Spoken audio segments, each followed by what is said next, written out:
Forward. Our prosperity as a nation depends upon the personal financial prosperity of each of us as individuals.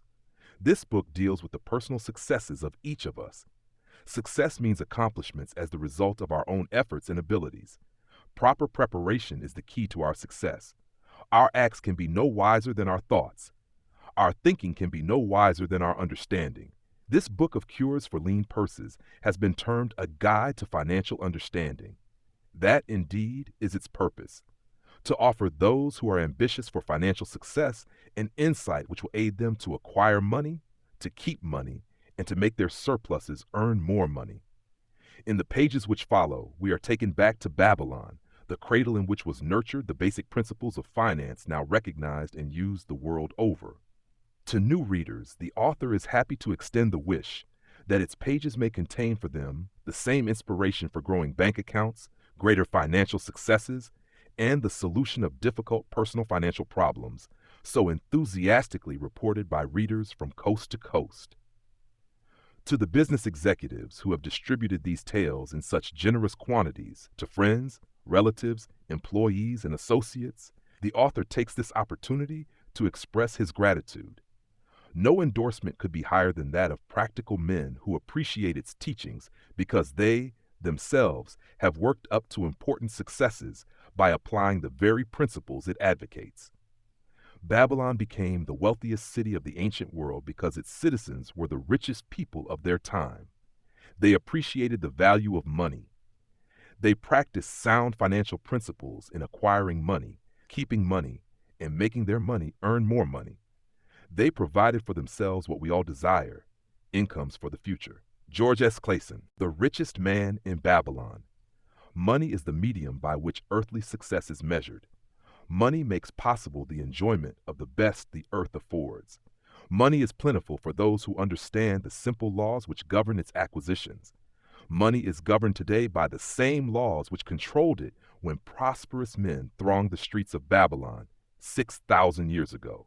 Chapter 1. The Man Who Desired Gold. Bansir, the chariot builder of Babylon, was thoroughly discouraged.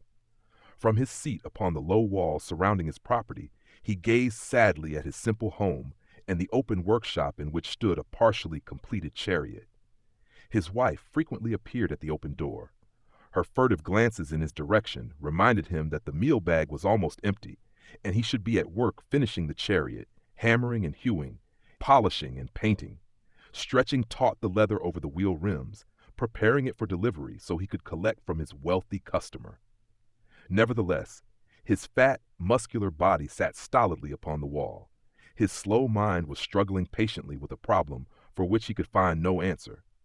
The hot, tropical sun, so typical of this valley of the Euphrates, beat down upon him mercilessly. Beads of perspiration formed upon his brow and trickled down unnoticed to lose themselves in the hairy jungle on his chest. Beyond his home towered the high terraced walls surrounding the king's palace. Nearby, cleaving the blue heavens, was the painted tower of the Temple of Bel. In the shadow of such grandeur was his simple home and many others far less neat and well cared for. Babylon was like this, a mixture of grandeur and squalor, of dazzling wealth and duress poverty, crowded together without plan or system within the protecting walls of the city. Behind him, had he cared to turn and look, the noisy chariots of the rich jostled and crowded aside the sandaled tradesmen, as well as the barefooted beggars. Even the rich were forced to turn into the gutters to clear the way for the long lines of slave water carriers on the king's business, each bearing a heavy goatskin of water to be poured upon the hanging gardens. Bansir was too engrossed in his own problem to hear or heed the confused hubbub of the busy city. It was the unexpected twanging of the strings from a familiar lyre that aroused him from his reverie. He turned and looked into the sensitive, smiling face of his best friend, Kabi, the musician. "May the gods bless thee with great liberality, my good friend," began Kabi with an elaborate salute. "Yet it does appear they have already been so generous, thou needest not to labor. I rejoice with thee in thy good fortune. More, I would even share it with thee. Pray, from thy purse which must be bulging, else thou wouldst be busy in your shop, extract but 2 humble shekels, and lend them to me until after the nobleman's feast this night. Thou wilt not miss them ere they are returned. If I did have 2 shekels, Bansir responded gloomily, to no one could I lend them, not even to you, my best of friends, for they would be my fortune, my entire fortune. No one lends his entire fortune, not even to his best friend. What? Exclaimed Cauby with genuine surprise. Thou hast not 1 shekel in thy purse, yet sit like a statue upon a wall. Why not complete that chariot? How else canst thou provide for thy noble appetite? 'Tis not like thee, my friend. Where is thy endless energy? Doth something distress thee? Have the gods brought to thee troubles? A torment from the gods it must be, Bansir agreed. It began with a dream, a senseless dream, in which I thought I was a man of means. From my belt hung a handsome purse, heavy with coins. There were shekels which I cast with careless freedom to the beggars. There were pieces of silver with which I did buy finery for my wife and whatever I did desire for myself. There were pieces of gold which made me feel assured of the future and unafraid to spend the silver. A glorious feeling of contentment was within me.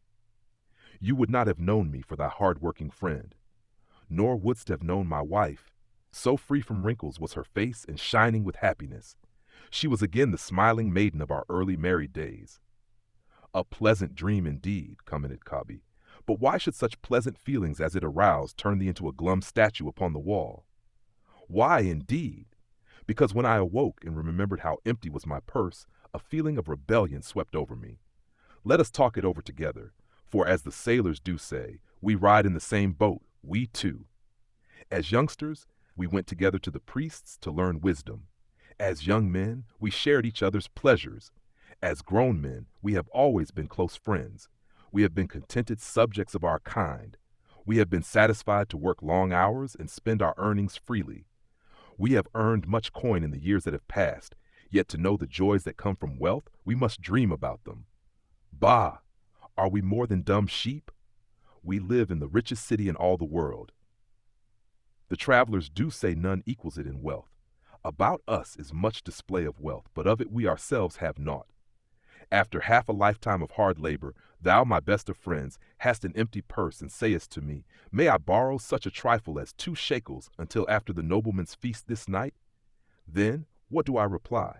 Do I say, here is my purse, its contents will I gladly share? No, I admit that my purse is as empty as thine. What is the matter? Why cannot we acquire silver and gold, more than enough for food and robes? Consider also our sons, Bansir continued. Are they not following in the footsteps of their fathers?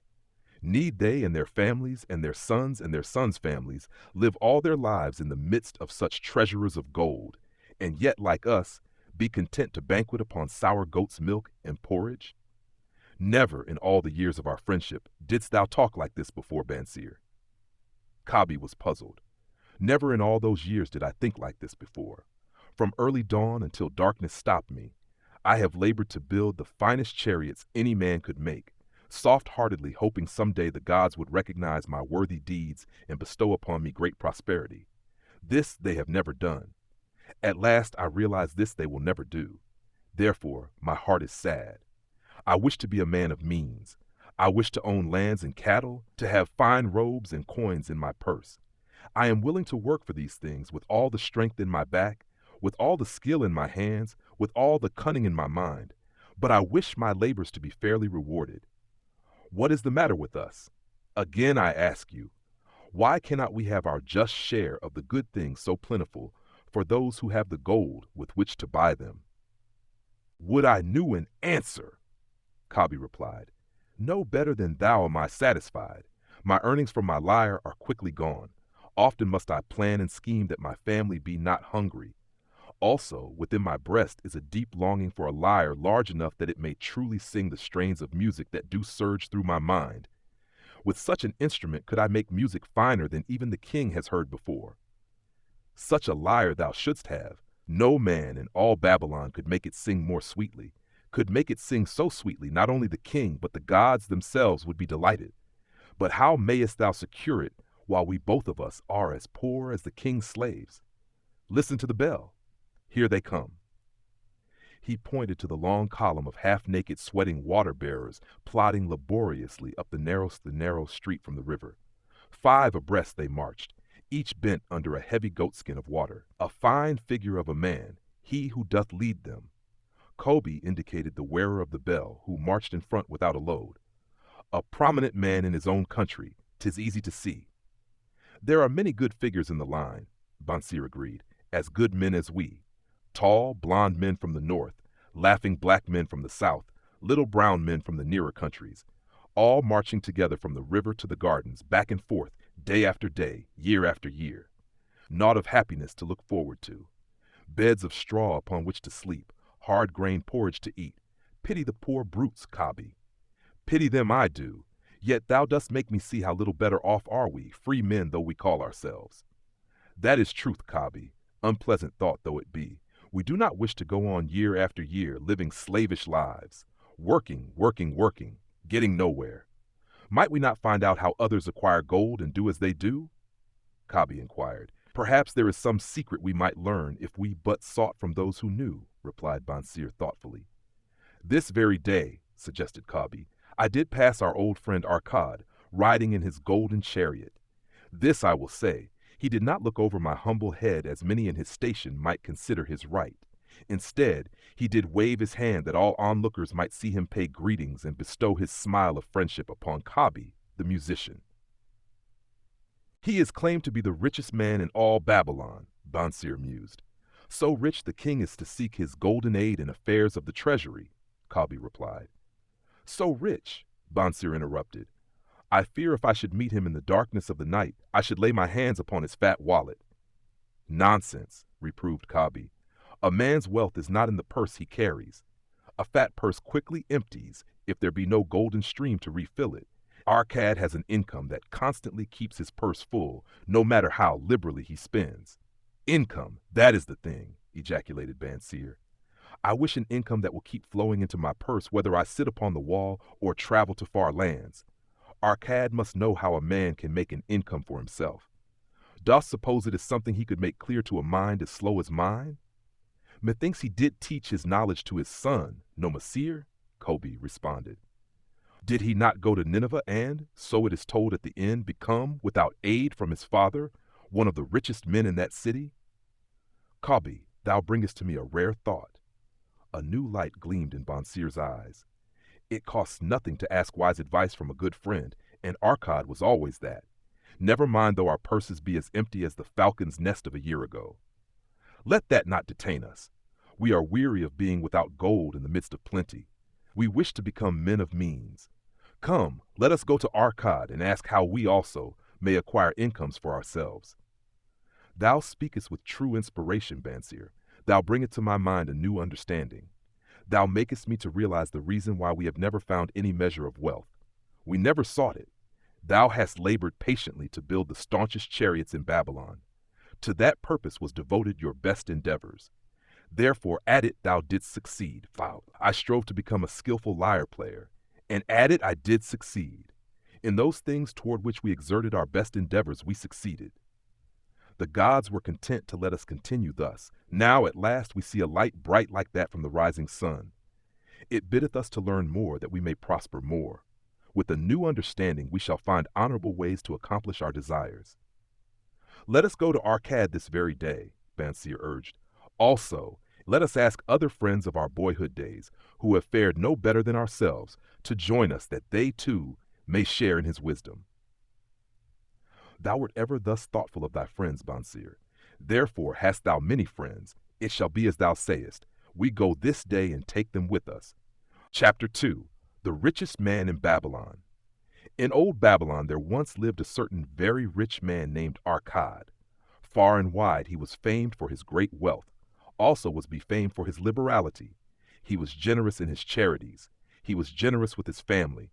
He was liberal in his own expenses. But nevertheless each year his wealth increased more rapidly than he spent it. And there were certain friends of younger days who came to him and said, You, Arkad, are more fortunate than we. You have become the richest man in all Babylon while we struggle for existence. You can wear the finest garments and you can enjoy the rarest foods, while we must be content if we can clothe our families in raiment that is presentable and feed them as best we can. Yet once we were equal. We studied under the same master. We played in the same games. And in neither the studies nor the games did you outshine us. And in the years since, you have been no more an honorable citizen than we, nor have you worked harder or more faithfully, insofar as we can judge. Why then should a fickle fate single you out to enjoy all the good things of life and ignore us who are equally deserving? Thereupon Arcad remonstrated with them, saying, If you have not acquired more than a bare existence in the years since we were youths, it is because you either have failed to learn the laws that govern the building of wealth, or else you do not observe them. Fickle fate is a vicious goddess who brings no permanent good to anyone. On the contrary, she brings ruin to almost every man upon whom she showers unearned gold. She makes wanton spenders, who soon dissipate all they receive and are left beset by overwhelming appetites and desires they have not the ability to gratify. Yet others whom she favors become misers and hoard their wealth, fearing to spend what they have, knowing they do not possess the ability to replace it. They further are beset by fear of robbers and doom themselves to lives of emptiness and secret misery. Others there probably are, who can take unearned gold and add to it and continue to be happy and contented citizens. But so few are they. I know of them, but by hearsay. Think you of the men who have inherited sudden wealth, and see if these things are not so. His friends admitted that of the men they knew who had inherited wealth, these words were true, and they besought him to explain to them how he had become possessed of so much prosperity. So he continued, In my youth I looked about me and saw all the good things there were to bring happiness and contentment, and I realized that wealth increased the potency of all these. Wealth is a power. With wealth, many things are possible. One may ornament the home with the richest of furnishings. One may sail the distant seas. One may feast on the delicacies of far lands. One may buy the ornaments of the gold worker and the stone polisher. One may even build mighty temples for the gods. One may do all these things and many others in which there is delight for the senses and gratification for the soul. And when I realized all this, I decided to myself that I would claim my share of the good things of life. I would not be one of those who stand afar off, enviously watching others enjoy. I would not be content to clothe myself in the cheapest raiment that looked respectable. I would not be satisfied with the lot of a poor man. On the contrary, I would make myself a guest at this banquet of good things. Being, as you know, the son of a humble merchant, one of a large family with no hope of an inheritance, and not being endowed, as you have so frankly said, with superior powers or wisdom, I decided that if I was to achieve what I desired, time and study would be required. As for time, all men have it in abundance. You, each of you, have let slip by sufficient time to have made yourselves wealthy. Yet you admit you have nothing to show except your good families, of which you can be justly proud. As for study, did not our wise teacher teach us that learning was of two kinds, the one kind being the things we learned and knew, and the other being the training that taught us how to find out what we did not know? Therefore did I decide to find out how one might accumulate wealth, and when I had found out, to make this my task and do it well. For is it not wise that we should enjoy while we dwell in the brightness of the sunshine? For sorrows enough shall descend upon us when we depart for the darkness of the world of spirit. I found employment as a scribe in the hall of records. In long hours each day I labored upon the clay tablets. Week after week and month after month I labored, yet for my earnings I had naught to show. Food and clothing and penance to the gods, and other things of which I could remember not what, absorbed all my earnings. But my determination did not leave me. And one day Algamish, the moneylender, came to the house of the city master and ordered a copy of the 9th law, and he said to me, I must have this in 2 days, and if the task is done by that time, 2 coppers will I give to thee. So I labored hard, but the law was long, and when Algamish returned the task was unfinished. He was angry, and had I been his slave, he would have beaten me. But knowing the city master would not permit him to injure me, I was unafraid. So I said to him, Algamish, you are a very rich man. Tell me how I may also become rich, and all night I will carve upon the clay, and when the sun rises it shall be completed. He smiled at me and replied, You are a forward knave, but we will call it a bargain. All that night I carved, though my back pained and the smell of the wick made my head ache, until my eyes could hardly see. But when he returned at sunup, the tablets were complete. "Now," I said, "tell me what you promised." "You have fulfilled your part of our bargain, my son," he said to me kindly, "and I am ready to fulfill mine. I will tell you these things you wish to know because I am becoming an old man, and an old tongue loves to wag, and when youth comes to age for advice, he receives the wisdom of years. But too often does youth think that age knows only the wisdom of days that are gone, and therefore profits not.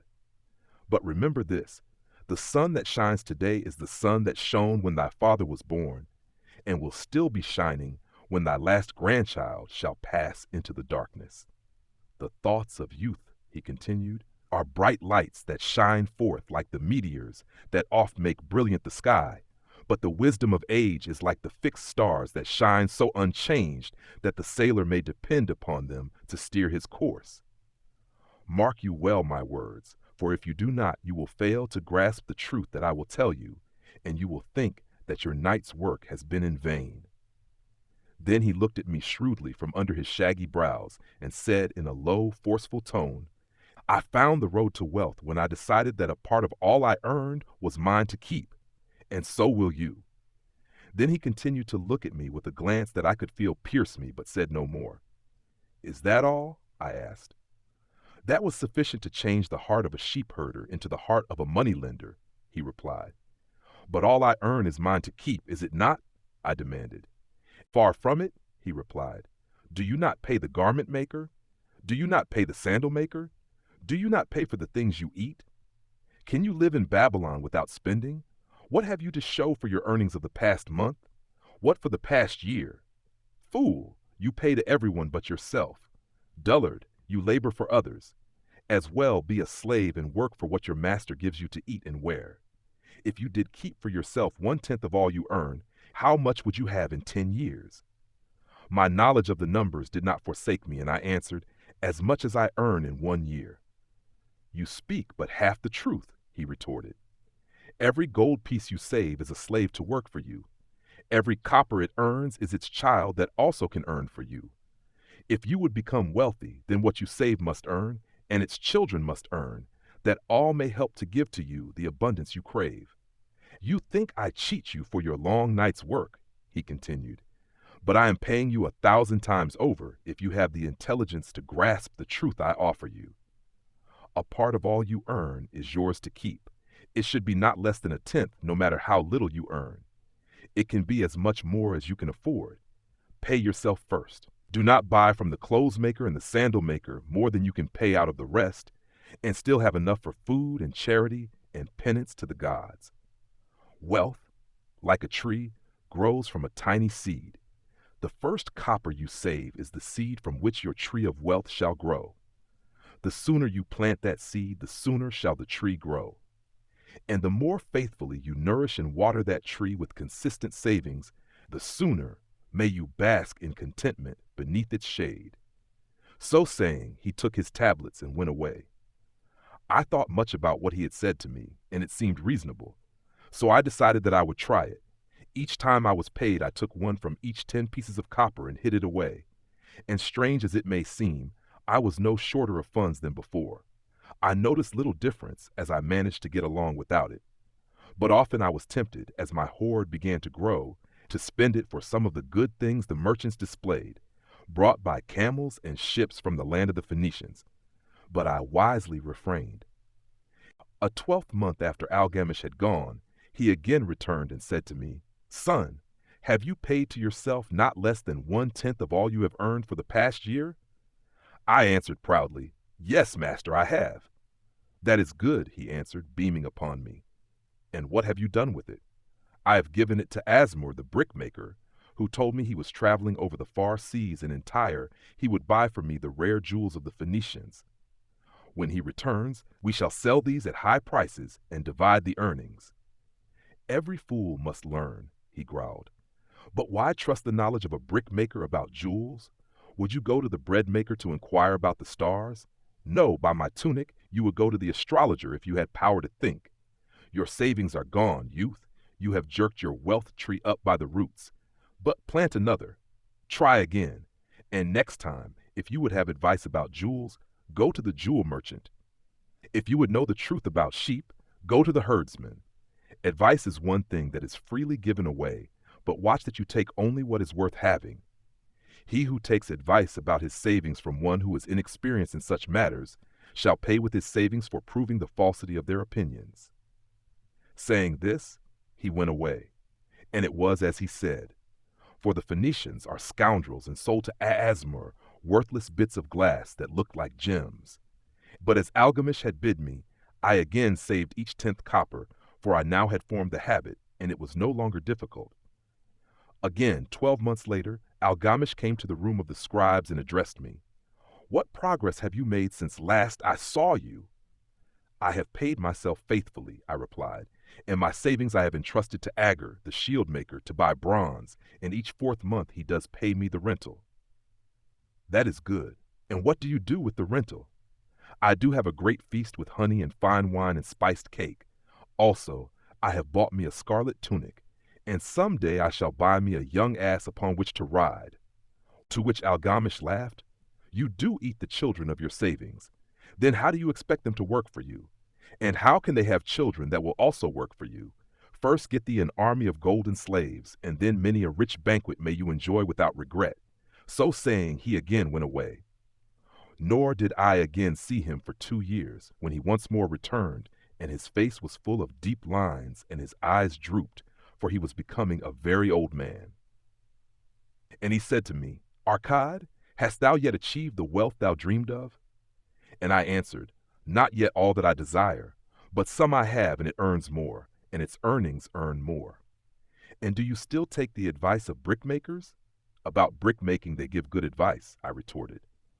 Arcad, he continued, you have learned your lessons well. You first learned to live upon less than you could earn. Next, you learned to seek advice from those who were competent through their own experiences to give it. And lastly, you have learned to make gold work for you.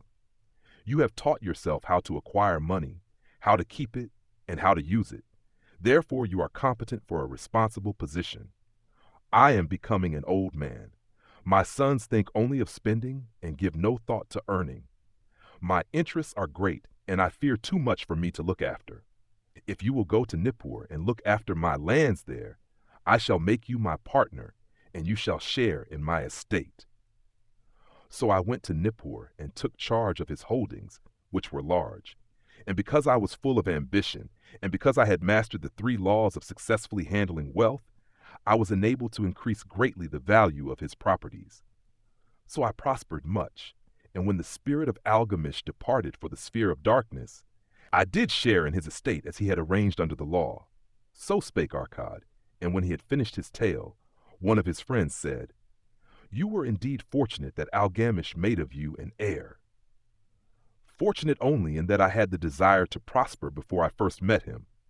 For 4 years did I not prove my definiteness of purpose by keeping 1/10 of all earned? Would you call a fisherman lucky who for years so studied the habits of the fish that with each changing wind he could cast his nets about them? Opportunity is a haughty goddess who wastes no time with those who are unprepared. You had strong willpower to keep on after you lost your first year's savings. You are unusual in that way, spoke up another. Willpower, retorted Arcad. What nonsense! Do you think willpower gives a man the strength to lift a burden the camel cannot carry, or to draw a load the oxen cannot budge? Willpower is but the unflinching purpose to carry a task you set for yourself to fulfillment. If I set for myself a task, be it ever so trifling, I shall see it through. How else shall I have confidence in myself to do important things? Should I say to myself, for 100 days as I walk across the bridge into the city, I will pick from the road a pebble and cast it into the stream, I would do it. If on the 7th day I passed by without remembering, I would not say to myself, tomorrow I will cast 2 pebbles, which will do as well. Instead, I would retrace my steps and cast the pebble. Nor on the 20th day would I say to myself, Arcad, this is useless. What does it avail you to cast a pebble every day? Throw in a handful and be done with it. No, I would not say that, nor do it. When I set a task for myself, I complete it. Therefore, I am careful not to start difficult and impractical tasks because I love leisure. And then another friend spoke up and said, If what you tell is true, and it does seem, as you have said, reasonable, then being so simple, if all men did it, there would not be enough wealth to go around. Wealth grows wherever men exert energy, Arkad replied. If a rich man builds him a new palace, is the gold he pays out gone? No, the brickmaker has part of it, and the laborer has part of it, and the artist has part of it, and everyone who labors upon the house has part of it.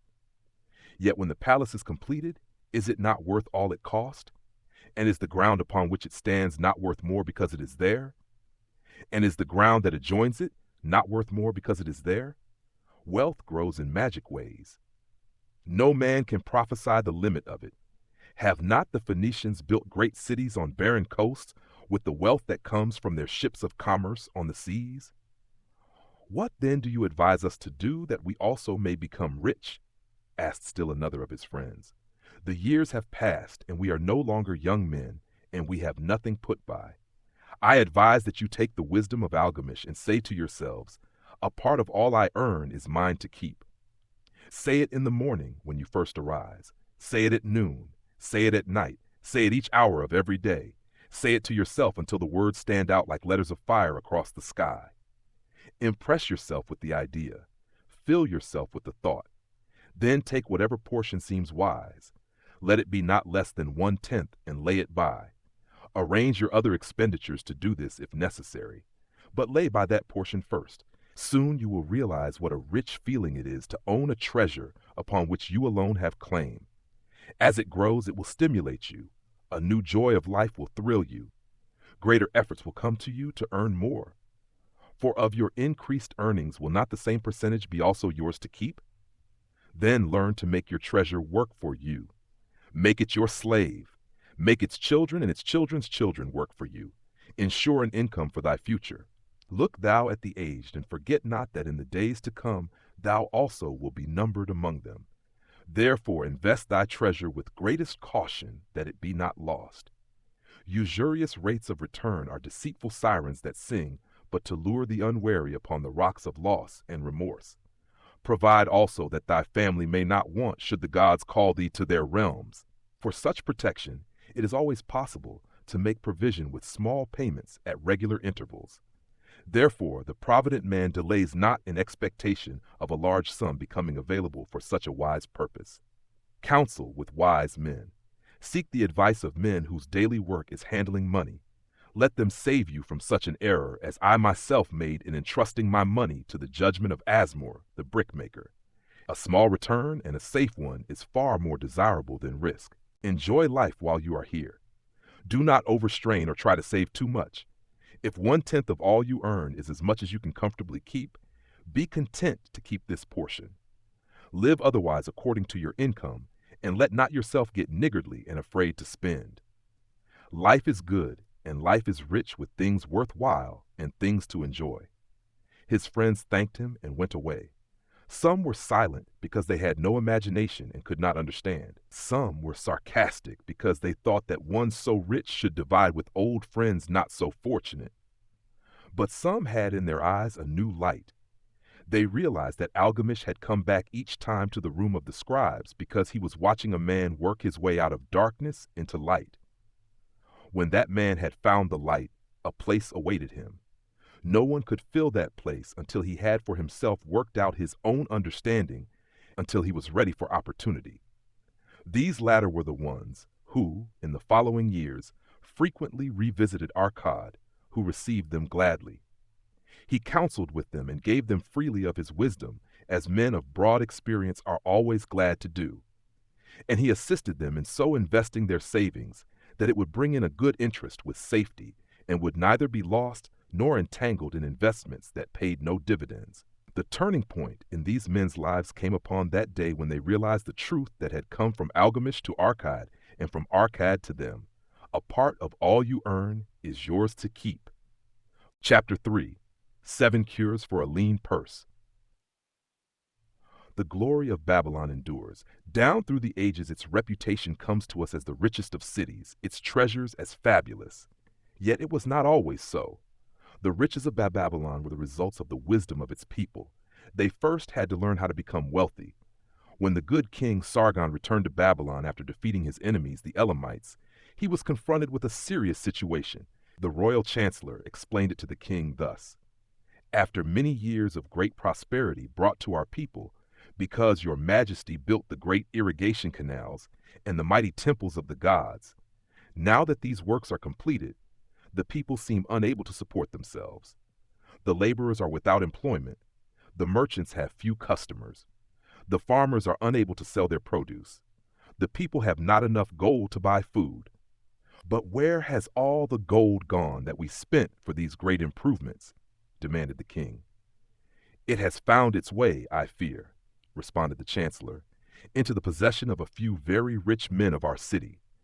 It filtered through the fingers of most our people as quickly as the goat's milk goes through the strainer. Now that the stream of gold has ceased to flow, most of our people have nothing to show for their earnings." The king was thoughtful for some time. Then he asked, "Why should so few men be able to acquire all the gold?" "Because they know how," replied the chancellor. "One may not condemn a man for succeeding because he knows how. Neither may one with justice take away from a man what he has fairly earned, to give to men of less ability." "But why," demanded the king, "should not all the people learn how to accumulate gold and therefore become themselves rich and prosperous?" "Quite possible, your excellency, but who can teach them? Certainly not the priests, because they know naught of money-making." "Who knows best in all our city how to become wealthy, Chancellor?" asked the king. "Thy question answers itself, your majesty. Who has amassed the greatest wealth in Babylon?" "Well said, my able chancellor. It is Arcad. He is the richest man in Babylon." "Bring him before me on the morrow." Upon the following day, as the king had decreed, Arcad appeared before him, straight and sprightly despite his 80 years and 10. "Arcad," spoke the king, "is it true thou art the richest man in Babylon?" "So it is reported, your majesty, and no man disputes it." "How becamest thou so wealthy?" "By taking advantage of opportunities available to all citizens of our good city." "Thou hadst nothing to start with." "Only a great desire for wealth. Besides this, nothing." "Arcad," continued the king, "our city is in a very unhappy state because a few men know how to acquire wealth and therefore monopolize it, while the mass of our citizens lack the knowledge of how to keep any part of the gold they receive. It is my desire that Babylon be the wealthiest city in the world. Therefore, it must be a city of many wealthy men. Therefore, we must teach all the people how to acquire riches. Tell me, Arcad, is there any secret to acquiring wealth? Can it be taught?" "It is practical, your majesty. That which one man knows can be taught to others." The king's eyes glowed. "Arcad, thou speakest the words I wish to hear. Wilt thou lend thyself to this great cause? Wilt thou teach thy knowledge to a school for teachers, each of whom shall teach others until there are enough trained to teach these truths to every worthy subject in my domain?" Arcad bowed and said, "I am thy humble servant to command. Whatever knowledge I possess will I gladly give for the betterment of my fellowmen and the glory of my king. Let your good chancellor arrange for me a class of 100 men, and I will teach to them those 7 cures which did fatten my purse, than which there was none leaner in all Babylon." A fortnight later, in compliance with the king's command, the chosen 100 assembled in the great hall of the Temple of Learning, seated upon colorful rings in a semicircle. Arcad sat beside a small taboret upon which smoked a sacred lamp, sending forth a strange and pleasing odor. "Behold the richest man in Babylon," whispered a student, nudging his neighbor as Arcad arose. "He is but a man, even as the rest of us." "As a dutiful subject of our great king," Arcad began, "I stand before you in his service. Because once I was a poor youth who did greatly desire gold, and because I found knowledge that enabled me to acquire it, he asked that I impart unto you my knowledge. I started my fortune in the humblest way. I had no advantage not enjoyed as fully by you and every citizen in Babylon. The first storehouse of my treasure was a lean purse. I loathed its useless emptiness. I desired it be round and full, clinking with the sound of gold. Therefore I sought every remedy for a lean purse. I found 7. To you who are assembled before me, shall I explain the 7 cures for a lean purse, which I do recommend to all men who desire much gold? Each day for 7 days will I explain to you one of the 7 remedies. Listen attentively to the knowledge that I will impart. Debate it with me.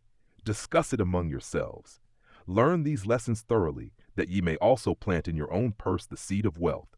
First must each of you start wisely to build a fortune of his own. Then wilt thou be competent, and only then, to teach these truths to others. I shall teach to you in simple ways how to fatten your purses. This is the first step leading to the temple of wealth, and no man may climb who cannot plant his feet firmly upon the first step. We shall now consider the first cure. The first cure: start fattening your purse. Arcade addressed a thoughtful man in the second row. My good friend, at what craft workest thou? I, replied the man, am a scribe and carve records upon the clay tablets. Even at such labor did I myself earn my first coppers. Therefore thou hast the same opportunity to build a fortune. He spoke to a florid-faced man farther back. Pray tell also, what dost thou to earn thy bread? I, responded this man, am a meat butcher. I do buy the goats the farmers raise and kill them, and sell the meat to the housewives and the hides to the sandal makers. Because thou dost also labor and earn, thou hast every advantage to succeed that I did possess. In this way, Arcade proceeded to find out how each man labored to earn his living. When he had done questioning them, he said, Now, my students, ye can see that there are many trades and labors at which men may earn coins. Each of the ways of earning is a stream of gold from which the worker doth divert by his labors a portion to his own purse. Therefore, into the purse of each of you flows a stream of coins, large or small according to his ability. Is it not so? Thereupon they agreed that it was so. Then, continued Arcade, if each of you desireth to build for himself a fortune, is it not wise to start by utilizing that source of wealth which he already has established? To this they agreed. Then Arcade turned to a humble man who had declared himself an egg merchant. If thou select one of thy baskets and put into it each morning 10 eggs and take out from it each evening 9 eggs, what will eventually happen? It will become in time overflowing. Why? Because each day I put in 1 more egg than I take out. Arcade turned to the class with a smile. Does any man here have a lean purse? First, they looked amused. Then they laughed. Lastly, they waved their purses in jest. All right, he continued. Now I shall tell thee the first remedy I learned to cure a lean purse. Do exactly as I have suggested to the egg merchant. For every 10 coins thou placest within thy purse, take out for use but 9. Thy purse will start to fatten at once, and its increasing weight will feel good in thy hand and bring satisfaction to thy soul. Deride not what I say because of its simplicity. Truth is always simple. I told thee I would tell how I built my fortune. This was my beginning. I, too, carried a lean purse and cursed it because there was naught within to satisfy my desires. But when I began to take out from my purse but 9 parts of 10 I put in, it began to fatten, so will thine. Now I will tell a strange truth, the reason for which I know not. When I ceased to pay out more than 9/10 of my earnings, I managed to get along just as well. I was not shorter than before. Also, ere long, did coins come to me more easily than before. Surely it is a law of the gods that unto him who keepeth and spendeth not a certain part of all his earnings shall gold come more easily. Likewise, him whose purse is empty does gold avoid. Which desirest thou the most? Is it the gratification of thy desires of each day, a jewel, a bit of finery, better raiment, more food, things quickly gone and forgotten? Or is it substantial belongings, gold, lands, herds, merchandise, income-bringing investments? The coins thou takest from thy purse bring the first. The coins thou leavest within it will bring the latter. This, my students, was the first cure I did discover for my lean purse. For each 10 coins I put in to spend but 9. Debate this amongst yourselves. If any man proves it untrue, tell me upon the morrow when we shall meet again. The second cure: control thy expenditures. Arcade began on the second day. Some of your members, my students, have asked me this. How can a man keep 1/10 of all he earns in his purse when all the coins he earns are not enough for his necessary expenses? He looked around the room and continued. Yesterday, how many of thee carried lean purses? All of us, answered the class. Yet thou do not all earn the same. Some earn much more than others. Some have much larger families to support. Yet all purses were equally lean. Now I will tell thee an unusual truth about men and sons of men. It is this, that what each of us calls our necessary expenses, will always grow to equal our incomes unless we protest to the contrary. Confuse not the necessary expenses with thy desires. Each of you, together with your good families, have more desires than your earnings can gratify. Therefore are thy earnings spent to gratify these desires insofar as they will go. Still, thou retainest many ungratified desires. All men are burdened with more desires than they can gratify. Because of my wealth, thinkest thou I may gratify every desire? 'Tis a false idea. There are limits to my time. There are limits to my strength. There are limits to the distance I may travel. There are limits to what I may eat. There are limits to the zest with which I may enjoy. I say to you that just as weeds grow in a field, wherever the farmer leaves space for their roots, even so freely do desires grow in men whenever there is a possibility of their being gratified. Thy desires are a multitude, and those that thou mayest gratify are but few. Study thoughtfully thy accustomed habits of living. Herein may be most often found certain accepted expenses that may wisely be reduced or eliminated. Let thy motto be 100% of appreciated value demanded for each coin spent. Therefore, engrave upon the clay each thing for which thou desireth to spend. Select those that are necessary and others that are possible through the expenditure of 9/10 of thy income.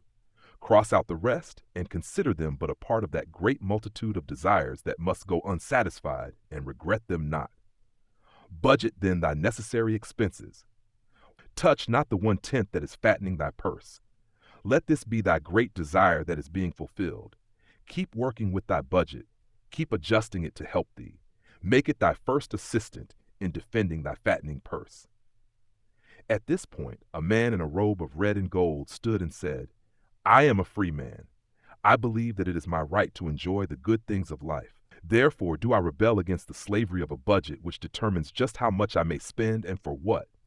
I feel it would take much pleasure from my life and make me little more than a pack-ass to carry a burden. Arcad replied, Who, my friend, would determine thy budget? I would make it for myself, responded the man. In that case, were a pack-ass to budget his burden, would he include therein jewels and rugs and heavy bars of gold? Not so. He would include hay and grain and a bag of water for the desert trail. The purpose of a budget is to help thy purse to fatten. It is to assist thee to have thy necessities and, insofar as attainable, thy other desires. It is to enable thee to realize thy most cherished desires by defending them from thy casual wishes. Like a bright light in a dark cave, thy budget shows up the leaks from thy purse and enables thee to stop them and control thy expenditures for definite and gratifying purposes. This, then, is the second cure for a lean purse. Budget thy expenses that thou mayest have coins to pay for thy necessities, to pay for thy enjoyments, and to gratify thy worthwhile desires without spending more than 9/10 of thy earnings. The third cure, make thy gold multiply. Behold, thy lean purse is fattening. Thou hast disciplined thyself to leave therein 1/10 of all thou earnest. Thou hast controlled thy expenditures to protect thy growing treasure. Next, we will consider means to put thy treasure to labor and to increase. Gold in a purse is gratifying to own and satisfieth the miserly soul, but earns nothing. The gold we may retain from our earnings is but the start. The earnings it will make shall build our fortunes. So spoke Arcad upon the third day to his class. How therefore may we put our gold to work? My first investment was unfortunate, for I lost all. Its tale I will relate later. My first profitable investment was a loan I made to a man named Agar, a shield maker. Once each year did he buy large shipments of bronze brought from across the sea to use in his trade.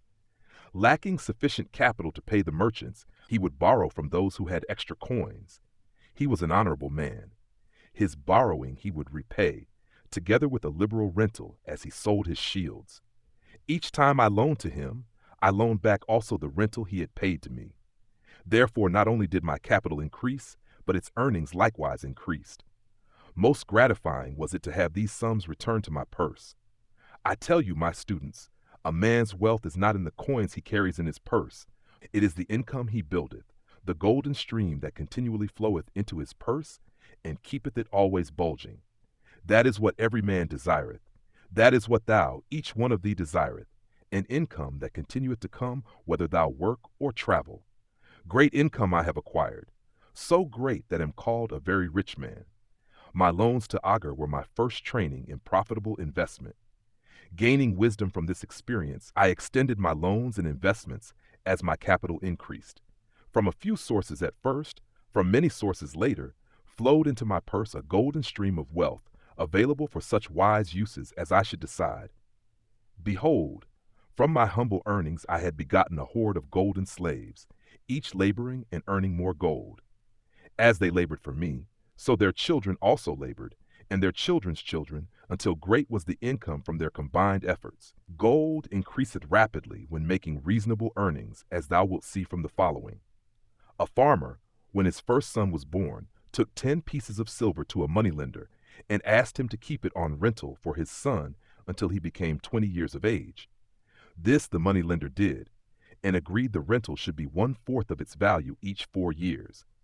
The farmer asked, because this sum he had set aside as belonging to his son, that the rental be added to the principal. When the boy had reached the age of 20 years, the farmer again went to the moneylender to inquire about the silver. The moneylender explained that because this sum had been increased by compound interest, the original 10 pieces of silver had now grown to 30 1/2 pieces. The farmer was well pleased, and because the son did not need the coins, he left them with the moneylender.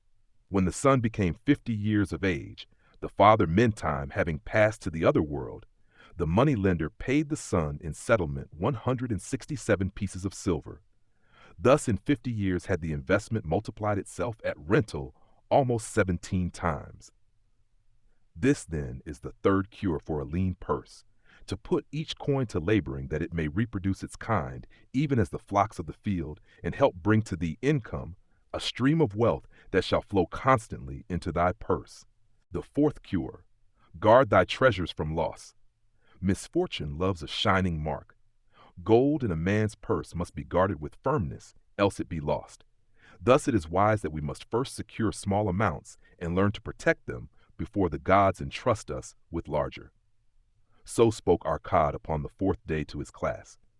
Every owner of gold is tempted by opportunities whereby it would seem that he could make large sums by its investment in most plausible projects. Often friends and relatives are eagerly entering such investments and urge him to follow. The first sound principle of investment is security for thy principal. Is it wise to be intrigued by larger earnings when thy principal may be lost? I say not. The penalty of risk is probable loss. Study carefully, before parting with thy treasure, each assurance that it may be safely reclaimed. Be not misled by thine own romantic desires to make wealth rapidly. Before thou loan it to any man, assure thyself of his ability to repay and his reputation for doing so, that thou mayest not unwittingly be making him a present of thy hard-earned treasure. Before thou entrust it as an investment in any field, acquaint thyself with the dangers which may beset it. My own first investment was a tragedy to me at the time. The guarded savings of a year I did entrust to a brickmaker named Asmur, who was traveling over the far seas, and in Tyre agreed to buy for me the rare jewels of the Phoenicians. These we would sell upon his return and divide the profits. The Phoenicians were scoundrels and sold him bits of glass. My treasure was lost. Today, my training would show to me at once the folly of entrusting a brickmaker to buy jewels. Therefore do I advise thee from the wisdom of my experiences, be not too confident of thine own wisdom in entrusting thy treasures to the possible pitfalls of investments. Better by far to consult the wisdom of those experienced in handling money for profit. Such advice is freely given for the asking, and may readily possess a value equal in gold to the sum thou considerest investing. In truth, such is its actual value if it save thee from loss. This, then, is the 4th cure for a lean purse, and of great importance if it prevent thy purse from being emptied once it has become well filled. Guard thy treasure from loss by investing only where thy principal is safe, where it may be reclaimed if desirable, and where thou wilt not fail to collect a fair rental. Consult with wise men. Secure the advice of those experienced in the profitable handling of gold. Let their wisdom protect thy treasure from unsafe investments. The 5th cure, make of your dwelling a profitable investment. If a man setteth aside 9 parts of his earnings upon which to live and enjoy life, And if any part of this 9 parts he can turn into a profitable investment without detriment to his well-being, then so much faster will his treasures grow. So spake Arcad to his class at their 5th lesson.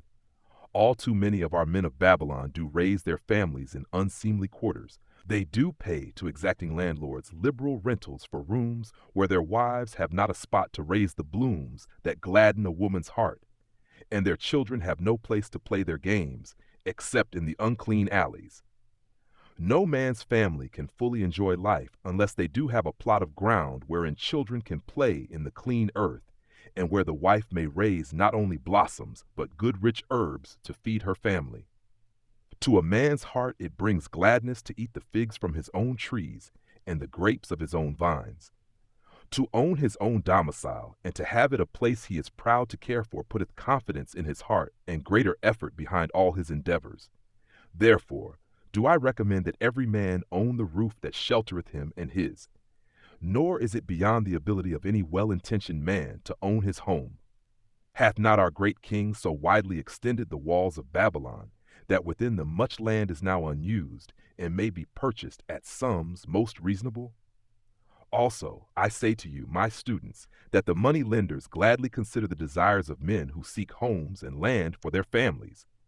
Readily may thou borrow to pay the brickmaker and the builder for such commendable purposes, if thou can show a reasonable portion of the necessary sum, which thou thyself hast provided for the purpose.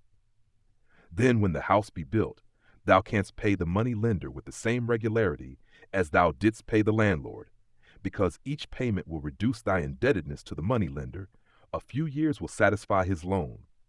Then will thy heart be glad, because thou wilt own in thy own right a valuable property, and thy only cost will be the king's taxes. Also, wilt thy good wife go more often to the river to wash thy robes, that each time returning she may bring a goatskin of water to pour upon the growing things.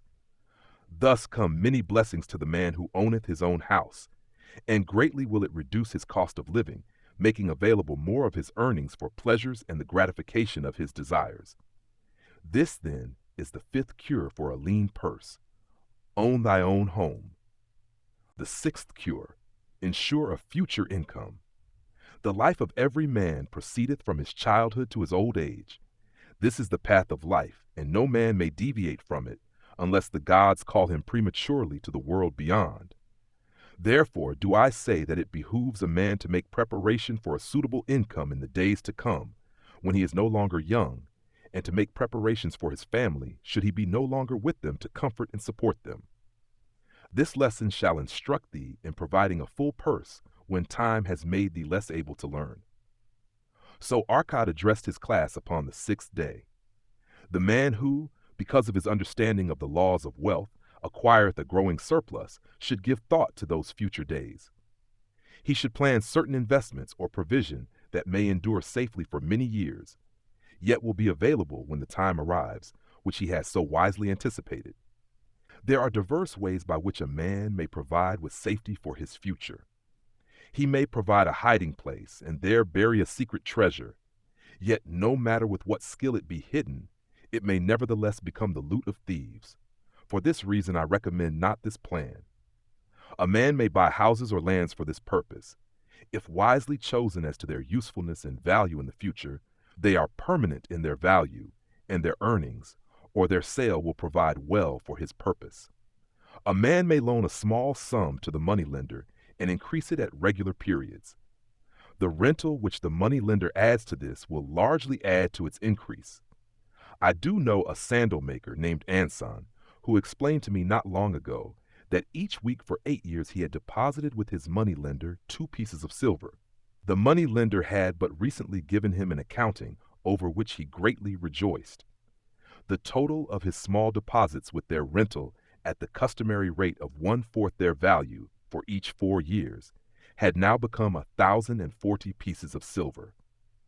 I did gladly encourage him further by demonstrating to him with my knowledge of the numbers that in 12 years more, if he would keep his regular deposits of but 2 pieces of silver each week, the money lender would then owe him 4,000 pieces of silver, a worthy competence for the rest of his life. Surely, When such a small payment made with regularity doth produce such profitable results, no man can afford not to ensure a treasure for his old age and the protection of his family, no matter how prosperous his business and his investments may be. I would that I might say more about this.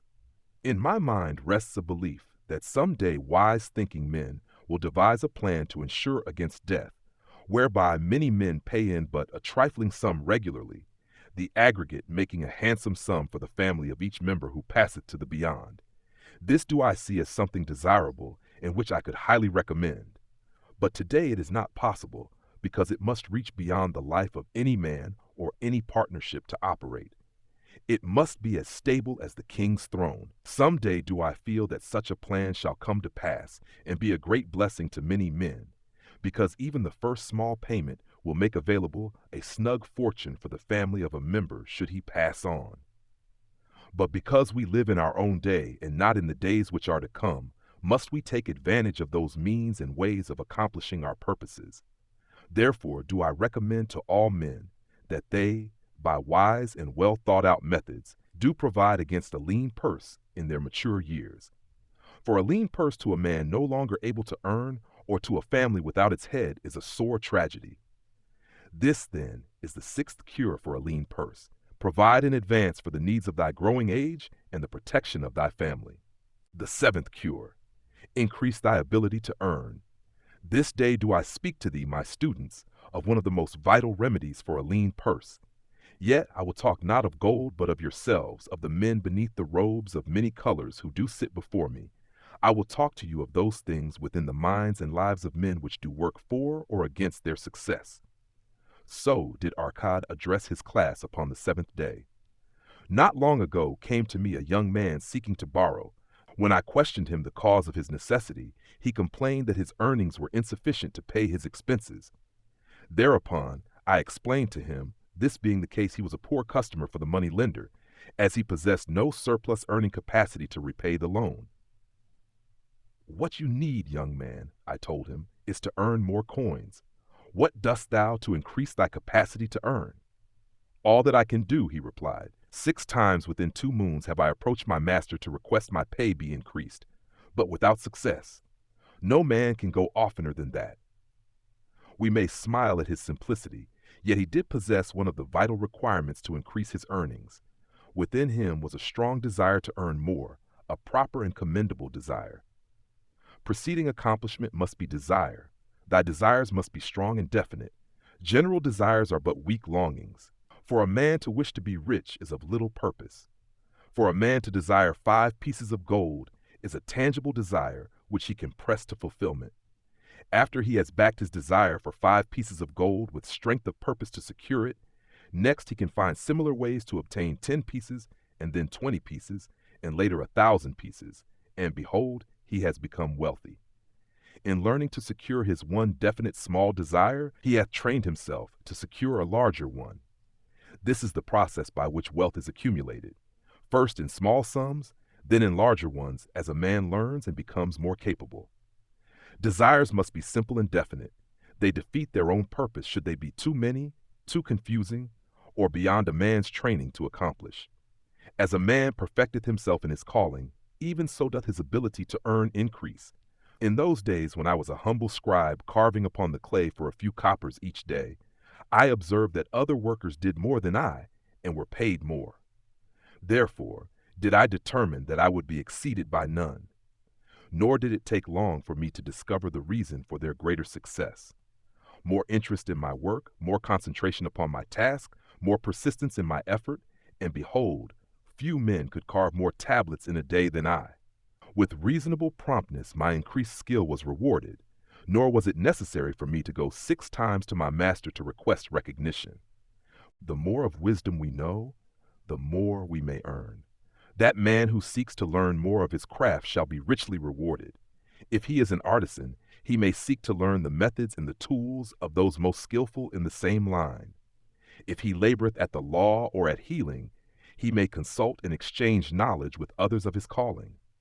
If he be a merchant, he may continually seek better goods that can be purchased at lower prices. Always do the affairs of man change and improve, because keen-minded men seek greater skill that they may better serve those upon whose patronage they depend.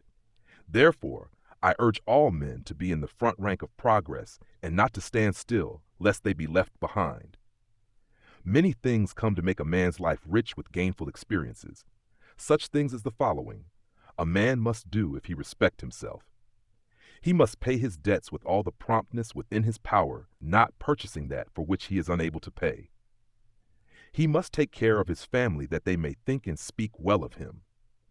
He must make a will of record that, in case the gods call him, proper and honorable division of his property be accomplished. He must have compassion upon those who are injured and smitten by misfortune and aid them within reasonable limits. He must do deeds of thoughtfulness to those dear to him. Thus, the seventh and last remedy for a lean purse is to cultivate thy own powers, to study and become wiser, to become more skillful, to so act as to respect thyself. Thereby shalt thou acquire confidence in thyself to achieve thy carefully considered desires. These, then, are the 7 cures for a lean purse, which, out of the experience of a long and successful life, I do urge for all men who desire wealth. There is more gold in Babylon, my students, than thou dreamest of. There is abundance for all. Go thou forth and practice these truths that thou mayest prosper and grow wealthy, as is Chapter 4, Meet the Goddess of Good Luck. If a man be lucky, there is no foretelling the possible extent of his good fortune. Pitch him into the Euphrates, and like as not he will swim out with a pearl in his hand. Babylonian proverb. The desire to be lucky is universal. It was just as strong in the breasts of men 4,000 years ago in ancient Babylon as it is in the hearts of men today. We all hope to be favored by the whimsical goddess of good luck. Is there some way we can meet her and attract not only her favorable attention, but her generous favors? Is there a way to attract good luck? That is just what the men of ancient Babylon wished to know. It is exactly what they decided to find out. They were shrewd men and keen thinkers. That explains why their city became the richest and most powerful city of their time. In that distant past, they had no schools or colleges. Nevertheless, they had a center of learning, and a very practical one it was. Among the towered buildings in Babylon was one that ranked in importance with the palace of the king, the hanging gardens, and the temples of the gods. You will find scant mention of it in the history books, more likely no mention at all, yet it exerted a powerful influence upon the thought of that time. This building was the temple of learning, where the wisdom of the past was expounded by voluntary teachers, and where subjects of popular interest were discussed in open forums. Within its walls, all men met as equals. The humblest of slaves could dispute with impunity the opinions of a prince of the royal house. Among the many who frequented the temple of learning was a wise rich man named Arcad, called the richest man in Babylon. He had his own special hall where almost any evening a large group of men, some old, some very young, but mostly middle-aged, gathered to discuss and argue interesting subjects. Suppose we listen in to see whether they knew how to attract good luck. The sun had just set like a great red ball of fire shining through the haze of desert dust when Arcad strolled to his accustomed platform. Already full 80 men were awaiting his arrival, reclining on their small rugs spread upon the floor. More were still arriving. "What shall we discuss this night?" Arcad inquired. After a brief hesitation, a tall cloth weaver addressed him, arising as was the custom. "I have a subject I would like to hear discussed, yet hesitate to offer lest it seem ridiculous to you, Arcad, and my good friends here." Upon being urged to offer it, both by Arcad and by calls from the others, he continued, "This day I have been lucky, for I have found a purse in which there are pieces of gold. To continue to be lucky is my great desire. Feeling that all men share with me this desire, I do suggest we debate how to attract good luck, that we may discover ways it can be enticed to one." "A most interesting subject has been offered," Arcad commented, "one most worthy of our discussion. To some men, good luck bespeaks but a chance happening that, like an accident, may befall one without purpose or reason. Others do believe that the instigator of all good fortune is our most bounteous goddess, Ashtar, ever anxious to reward with generous gifts those who please her. Speak up, my friends. What say you? Shall we seek to find if there be means by which good luck may be enticed to visit each and all of us?" "Yea, yea, and much of it," responded the growing group of eager listeners. Thereupon Arcad continued, "To start our discussion, let us first hear from those among us who have enjoyed experiences similar to that of the cloth weaver in finding or receiving, without effort upon their part, valuable treasures or jewels." There was a pause in which all looked about expecting someone to reply, but no one did. "What? No one?" Arcad said. "Then rare indeed must be this kind of good luck. Who now will offer a suggestion as to where we shall continue our search?" "That I will do," spoke a well-robed young man, arising. "When a man speaketh of luck, is it not natural that his thoughts turn to the gaming tables? Is it not there we find many men courting the favor of the goddess, in hope she will bless them with rich winnings?" As he resumed his seat, a voice called, "Do not stop! Continue thy story. Tell us, didst thou find favor with the goddess at the gaming tables? Did she turn the cubes with red side up, so thou filled thy purse at the dealer's expense? Or did she permit the blue sides to come up, so the dealer raked in thy hard-earned pieces of silver?" The young man joined the good-natured laughter, then replied, "I am not averse to admitting she seemed not to know I was even there. But how about the rest of you? Have you found her waiting about such places to roll the cubes in your favor? We are eager to hear as well as to learn." "A wise start," broke in Arcad. "We meet here to consider all sides of each question.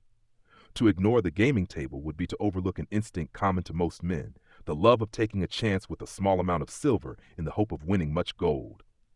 "That doth remind me of the races but yesterday," called out another listener. "If the goddess frequents the gaming tables, certainly she does not overlook the races where the gilded chariots and the foaming horses offer far more excitement. Tell us honestly, Arcad, did she whisper to you to place your bet upon those gray horses from Nineveh yesterday? I was standing just behind thee, and could scarce believe my ears when I heard thee place thy bet upon the grays. Thou knowest as well as any of us that no team in all Assyria can beat our beloved bays in a fair race. Didst the goddess whisper in thy ear to bet upon the grays, because at the last turn inside black would stumble and so interfere with our bays that the grays would win the race and score an unearned victory?" Arcad smiled indulgently at the banter.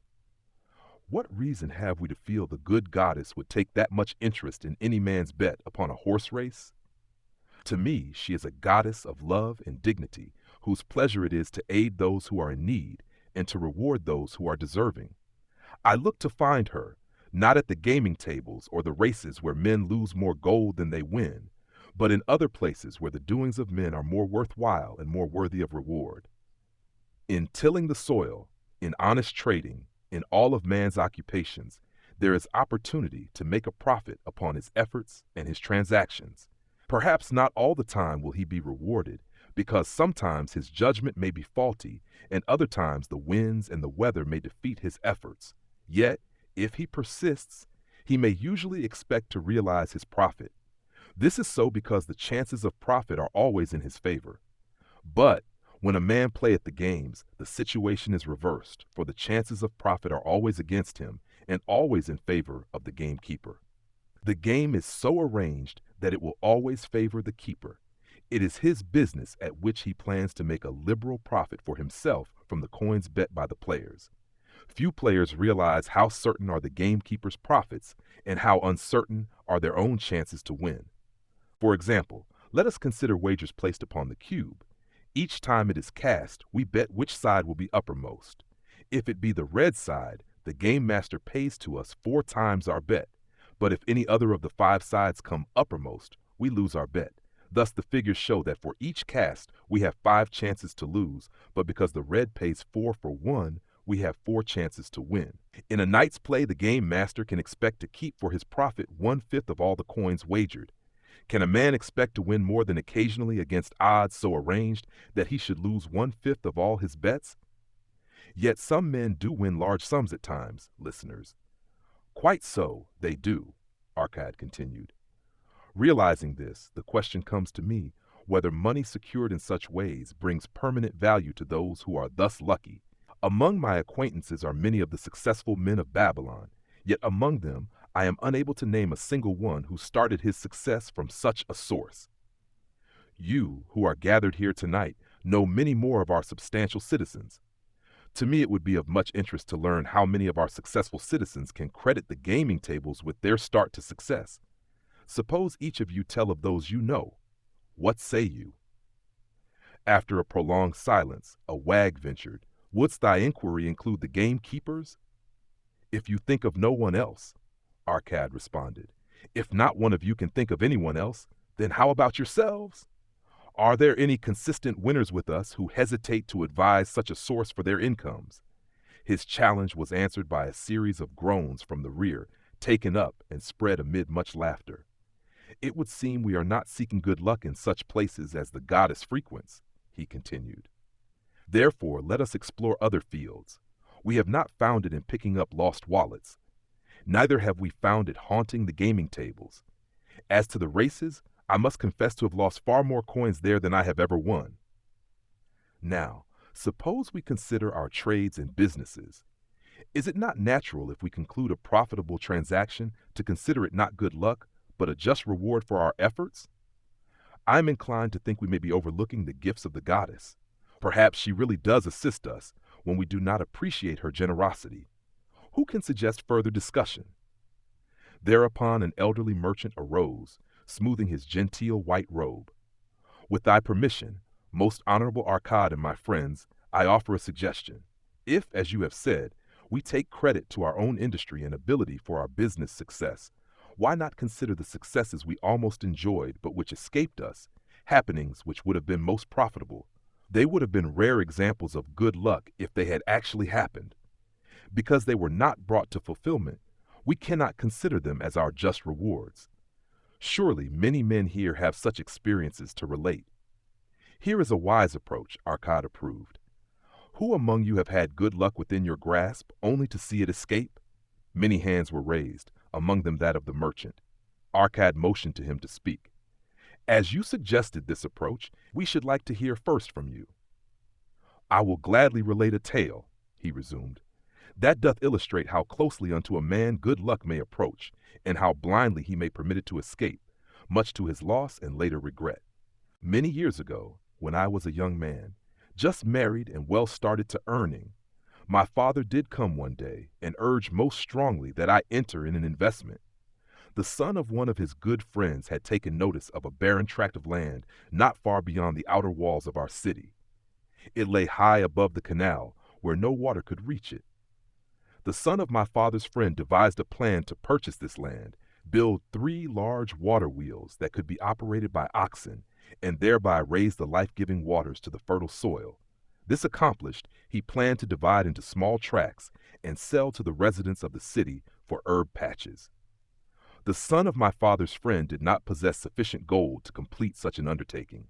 Like myself, he was a young man earning a fair sum. His father, like mine, was a man of large family and small means. He, therefore, decided to interest a group of men to enter the enterprise with him. The group was to comprise 12, each of whom must be a money earner, and agree to pay 1/10 of his earnings into the enterprise until the land was made ready for sale. All would then share justly in the profits in proportion to their investment. Thou, my son, bespoke my father unto me, art now in thy young manhood. It is my deep desire that thou begin the building of a valuable estate for myself, that thou mayest become respected among men. I desire to see thou profit from a knowledge of the thoughtless mistakes of thy father." "This do I most ardently desire, my father," I replied. "Then, this do I advise. Do what I should have done at thy age. From thy earnings keep out 1/10 to put into favorable investments. With this 1/10 of thy earnings and what it will also earn, thou canst, before thou art my age, accumulate for thyself a valuable estate. Thy words are words of wisdom, my father. Greatly do I desire riches, yet there are many uses to which my earnings are called. Therefore do I hesitate to do as thou dost advise. I am young. There is plenty of time." "So I thought at thy age, yet behold, many years have passed, and I have not yet made the beginning. We live in a different age, my father. I shall avoid thy mistakes. Opportunity stands before thee, my son. It is offering a chance that may lead to wealth. I beg of thee, do not delay. Go upon the morrow to the son of my friend and bargain with him to pay 10% of thy earnings into this investment. Go promptly upon the morrow. Opportunity waits for no man. Today it is here, soon it is gone. Therefore, delay not. In spite of the advice of my father, I did hesitate. There were beautiful new robes just brought by the tradesmen from the East, robes of such richness and beauty, my good wife and I felt we must each possess one. Should I agree to pay 1/10 of my earnings into the enterprise, we must deprive ourselves of these and other pleasures we dearly desired. I delayed making a decision until it was too late, much to my subsequent regret. The enterprise did prove to be more profitable than any man had prophesied. This is my tale, showing how I did permit good luck to escape. In this tale, we see how good luck waits to come to that man who accepts opportunity, commented a swarthy man of the desert. To the building of an estate, there must always be the beginning. That start may be a few pieces of gold or silver which a man diverts from his earnings to his first investment. I myself am the owner of many herds. The start of my herds I did begin when I was a mere boy and did purchase with one piece of silver a young calf. This, being the beginning of my wealth, was of great importance to me. To take his first start to building an estate is as good luck as can come to any man. With all men, that first step, which changes them from men who earn from their own labor to men who draw dividends from the earnings of their gold, is important. Some, fortunately, take it when young and thereby outstrip in financial success those who do take it later, or those unfortunate men, like the father of this merchant, who never take it. Had our friend the merchant taken this step in his early manhood, when this opportunity came to him, this day he would be blessed with much more of this world's goods. Should the good luck of our friend, the cloth weaver, cause him to take such a step at this time, it will indeed be but the beginning of much greater good fortune. Thank you. I like to speak also. A stranger from another country arose. I am a Syrian. Not so well do I speak your tongue. I wish to call this friend, the merchant, a name. Maybe you think it not polite, this name. Yet I wish to call him that. But alas, I not know your word for it. If I do call it in Syrian, you will not understand. Therefore, please some good gentlemen, tell me that right name you call man who puts off doing those things that mighty good for him. Procrastinator, called a voice. That's him, shouted the Syrian, waving his hands excitedly. He accepts not opportunity when she comes. He waits. He says, I have much business right now. By and by I talk to you. Opportunity, she will not wait for such slow fellow. She thinks if a man desires to be lucky, he will step quick. Any man not step quick when opportunity comes, he big procrastinator like our friend, this merchant. The merchant arose and bowed good-naturedly in response to the laughter. My admiration to thee, stranger within our gates, who hesitates not to speak the truth. And now let us hear another tale of opportunity. Who has for us another experience? Demanded Arcade. I have, responded a red-robed man of middle age. I am a buyer of animals, mostly camels and horses. Sometimes I do also buy the sheep and goats. The tale I am about to relate will tell truthfully how opportunity came one night when I did least expect it. Perhaps for this reason I did let it escape. Of this you shall be the judge. Returning to the city one evening, after a disheartening 10 days' journey in search of camels, I was much angered to find the gates of the city closed and locked. While my slaves spread our tent for the night, which we looked to spend with little food and no water, I was approached by an elderly farmer who, like ourselves, found himself locked outside. Honored sir, he addressed me, from thy appearance, I do judge thee to be a buyer. If this be so, much would I like to sell to thee the most excellent flock of sheep just driven up. Alas, my good wife lies very sick with the fever. I must return with all haste. Buy thou my sheep that I and my slaves may mount our camels and travel back without delay. So dark it was that I could not see his flock, but from the bleating I did know it must be large. Having wasted 10 days searching for camels I could not find, I was glad to bargain with him. In his anxiety, he did set a most reasonable price. I accepted, well knowing my slaves could drive the flock through the city gates in the morning and sell at a substantial profit. The bargain concluded, I called my slaves to bring torches that we might count the flock which the farmer declared to contain 900. I shall not burden you, my friends, with a description of our difficulty in attempting to count so many thirsty, restless, milling sheep. It proved to be an impossible task. Therefore, I bluntly informed the farmer I would count them at daylight and pay him then. "Please, most honorable sir," he pleaded, "pay me but 2/3 of the price tonight that I may be on my way. I will leave my most intelligent and educated slave to assist to make the count in the morning. He is trustworthy, and to him thou canst pay the balance." But I was stubborn and refused to make payment that night. Next morning, before I awoke, the city gates opened, and 4 buyers rushed out in search of flocks. They were most eager and willing to pay high prices because the city was threatened with siege, and food was not plentiful. Nearly 3 times the price at which he had offered the flock to me did the old farmer receive for it. Thus was rare good luck allowed to escape. "Here is a tale most unusual," commented Arcad. "What wisdom doth it suggest?" "The wisdom of making a payment immediately when we are convinced our bargain is wise," suggested a venerable saddle maker. "If the bargain be good, then dost thou need protection against thy own weaknesses as much as against any other man. We mortals are changeable.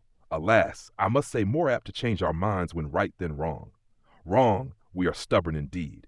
Right, we are prone to vacillate and let opportunity escape. My first judgment is my best. Yet always have I found it difficult to compel myself to proceed with a good bargain when made. Therefore, as a protection against my own weaknesses, I do make a prompt deposit thereon. This doth save me from later regrets for the good luck that should have been mine." "Thank you. Again I like to speak." The Syrian was upon his feet once more. "These tales much alike, each time opportunity fly away for same reason. Each time she come to procrastinator bringing good plan. Each time they hesitate, not say right now best time, I do it quick. How can men succeed that way?"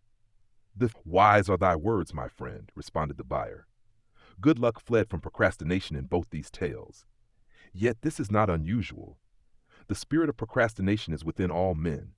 We desire riches, yet how often when opportunity doth appear before us, that spirit of procrastination from within doth urge various delays in our acceptance.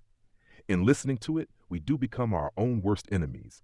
In my younger days, I did not know it by this long word our friend from Syria doth enjoy. I did think at first it was my own poor judgment that did cause me loss of many profitable trades. Later, I did credit it to my stubborn disposition. At last, I did recognize it for what it was, a habit of needless delaying where action was required, action prompt and decisive. How I did hate it when its true character stood revealed. With the bitterness of a wild ass hitched to a chariot, I did break loose from this enemy to my success. "Thank you. I like ask question from Mr. Merchant." The Syrian was speaking. "You wear fine robes, not like those of poor man. You speak like successful man. Tell us, do you listen now when procrastination whispers in your ear?" "Like our friend the buyer, I also had to recognize and conquer procrastination," responded the merchant. "To me it proved to be an enemy, ever watching and waiting to thwart my accomplishments. The tale I did relate is but one of many similar instances I could tell to show how it drove away my opportunities. 'Tis not difficult to conquer, once understood. No man willingly permits the thief to rob his bins of grain, nor does any man willingly permit an enemy to drive away his customers and rob him of his profits. When once I did recognize that such acts as these my enemy was committing, with determination I conquered him. So must every man master his own spirit of procrastination before he can expect to share in the rich treasures of Babylon. What sayest, Arcad? Because thou art the richest man in Babylon, many do proclaim thee to be the luckiest. Dost agree with me that no man can arrive at a full measure of success until he hath completely crushed the spirit of procrastination within him?" "It is even as thou sayest," Arcad admitted. "During my long life I have watched generation following generation, marching forward along those avenues of trade, science and learning that lead to success in life. Opportunities came to all these men. Some grasped theirs and moved steadily to the gratification of their deepest desires, but the majority hesitated, faltered, and fell behind." Arcad turned to the cloth weaver. "Thou didst suggest that we debate good luck. Let us hear what thou now thinkest upon the subject." "I do see good luck in a different light. I had thought of it as something most desirable that might happen to a man without effort upon his part. Now, I do realize such happenings are not the sort of thing one may attract to himself. From our discussion have I learned that to attract good luck to oneself, it is necessary to take advantage of opportunities.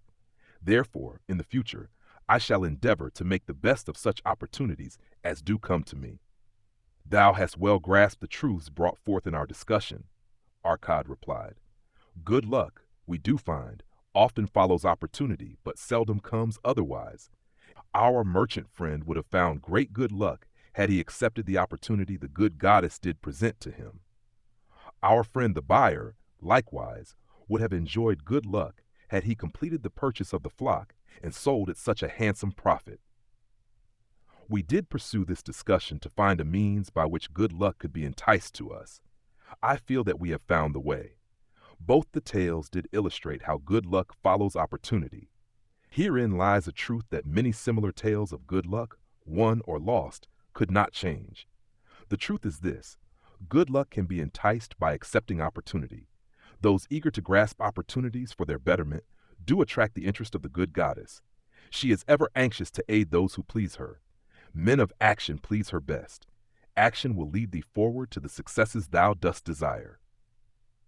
Men of action are favored by the goddess of good luck. Chapter 5. The 5 Laws of Gold. A bag heavy with gold, or a clay tablet carved with words of wisdom. If thou hadst thy choice, which wouldst thou choose? By the flickering light from the fire of desert shrubs, the sun-tanned faces of the listeners gleamed with interest. The gold, chorused the 27. Old Calabab smiled knowingly. Hark, he resumed, raising his hand. Hear the wild dogs out there in the night. They howl and wail because they are lean with hunger. Yet feed them, and what do they? Fight and strut, then fight and strut some more, giving no thought to the morrow that will surely come. Just so it is with the sons of men. Give them a choice of gold and wisdom. What do? Ignore the wisdom and waste the gold. On the morrow they wail because they have no more gold. Gold is reserved for those who know its laws and abide by them. Calabab drew his white robe close about his lean legs, for a cool night wind was blowing.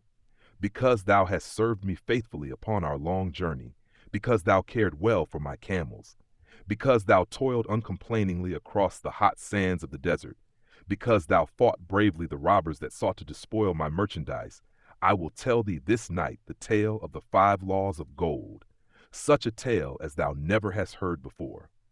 Hark ye with deep attention to the words I speak, for if you grasp their meaning and heed them, in the days that come thou shalt have much gold. He paused impressively. Above, in a canopy of blue, the stars shone brightly in the crystal-clear skies of Babylonia. Behind the group loomed their faded tents tightly staked against possible desert storms. Beside the tents were neatly stacked bales of merchandise covered with skins. Nearby the camel herd sprawled in the sand, some chewing their cuds contentedly, others snoring in hoarse discord. Thou hast told us many good tales, Calabab, spoke up the chief packer. We look to thy wisdom to guide us upon the morrow when our service with thee shall be at an end.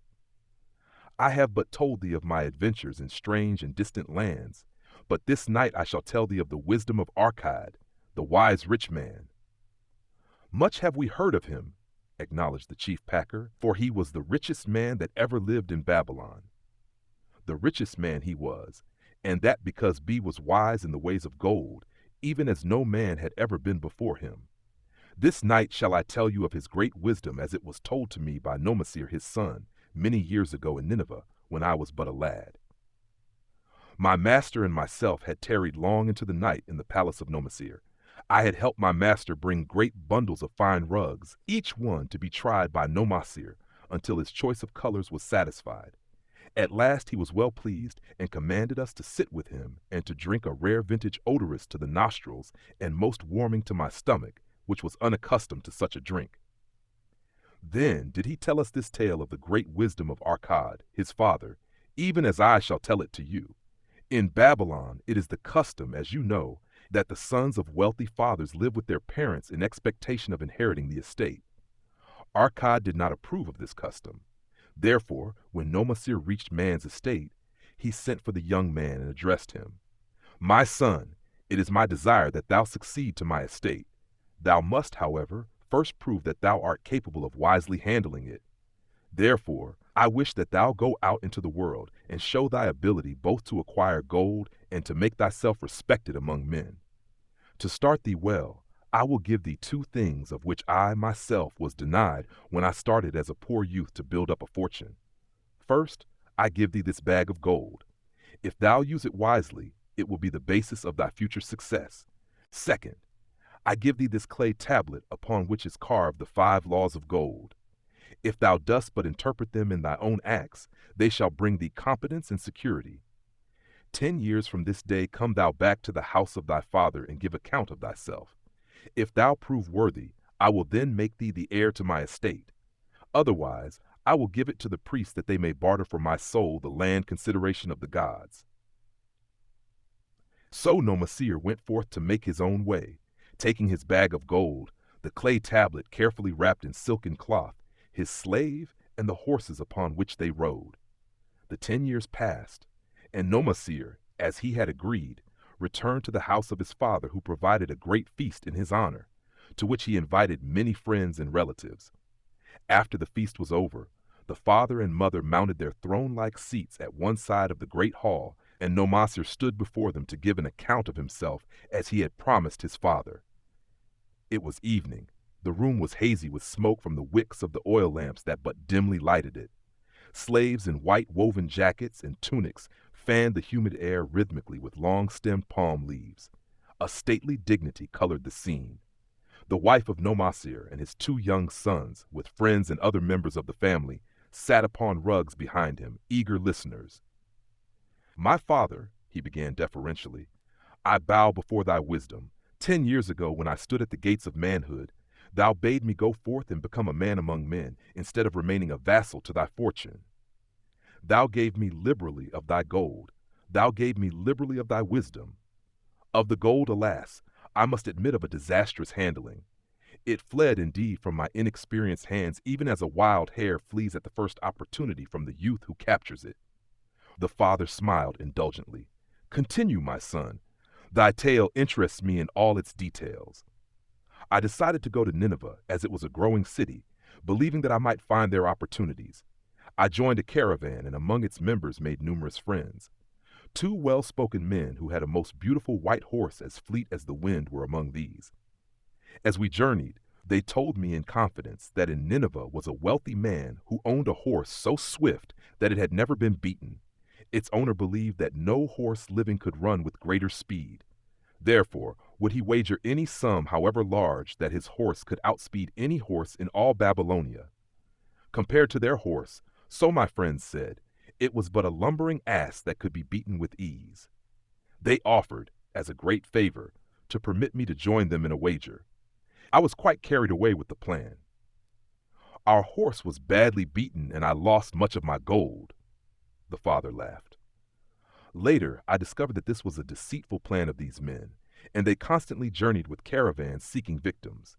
You see, the man in Nineveh was their partner and shared with them the bets he won. This shrewd deceit taught me my first lesson in looking out for myself. I was soon to learn another, equally bitter. In the caravan was another young man with whom I became quite friendly. He was the son of wealthy parents and, like myself, journeying to Nineveh to find a suitable location. Not long after our arrival, he told me that a merchant had died, and his shop with its rich merchandise and patronage could be secured at a paltry price. Saying that we would be equal partners, but first he must return to Babylon to secure his gold, he prevailed upon me to purchase the stock with my gold, agreeing that his would be used later to carry on our venture. He long delayed the trip to Babylon, proving in the meantime to be an unwise buyer and a foolish spender. I finally put him out, but not before the business had deteriorated to where we had only unsalable goods and no gold to buy other goods. I sacrificed what was left to an Israelite for a pitiful sum. Soon there followed, I tell you, my father, bitter days. I sought employment and found it not, for I was without trade or training that would enable me to earn. I sold my horses. I sold my slave. I sold my extra robes that I might have food and a place to sleep, but each day grim want crouched closer. But in those bitter days I remembered thy confidence in me, my father. Thou hadst sent me forth to become a man, and this I was determined to accomplish. The mother buried her face and wept softly. At this time I bethought me of the table thou had given to me, upon which thou had carved the 5 laws of gold. Thereupon I read most carefully thy words of wisdom, and realized that had I but sought wisdom first, my gold would not have been lost to me.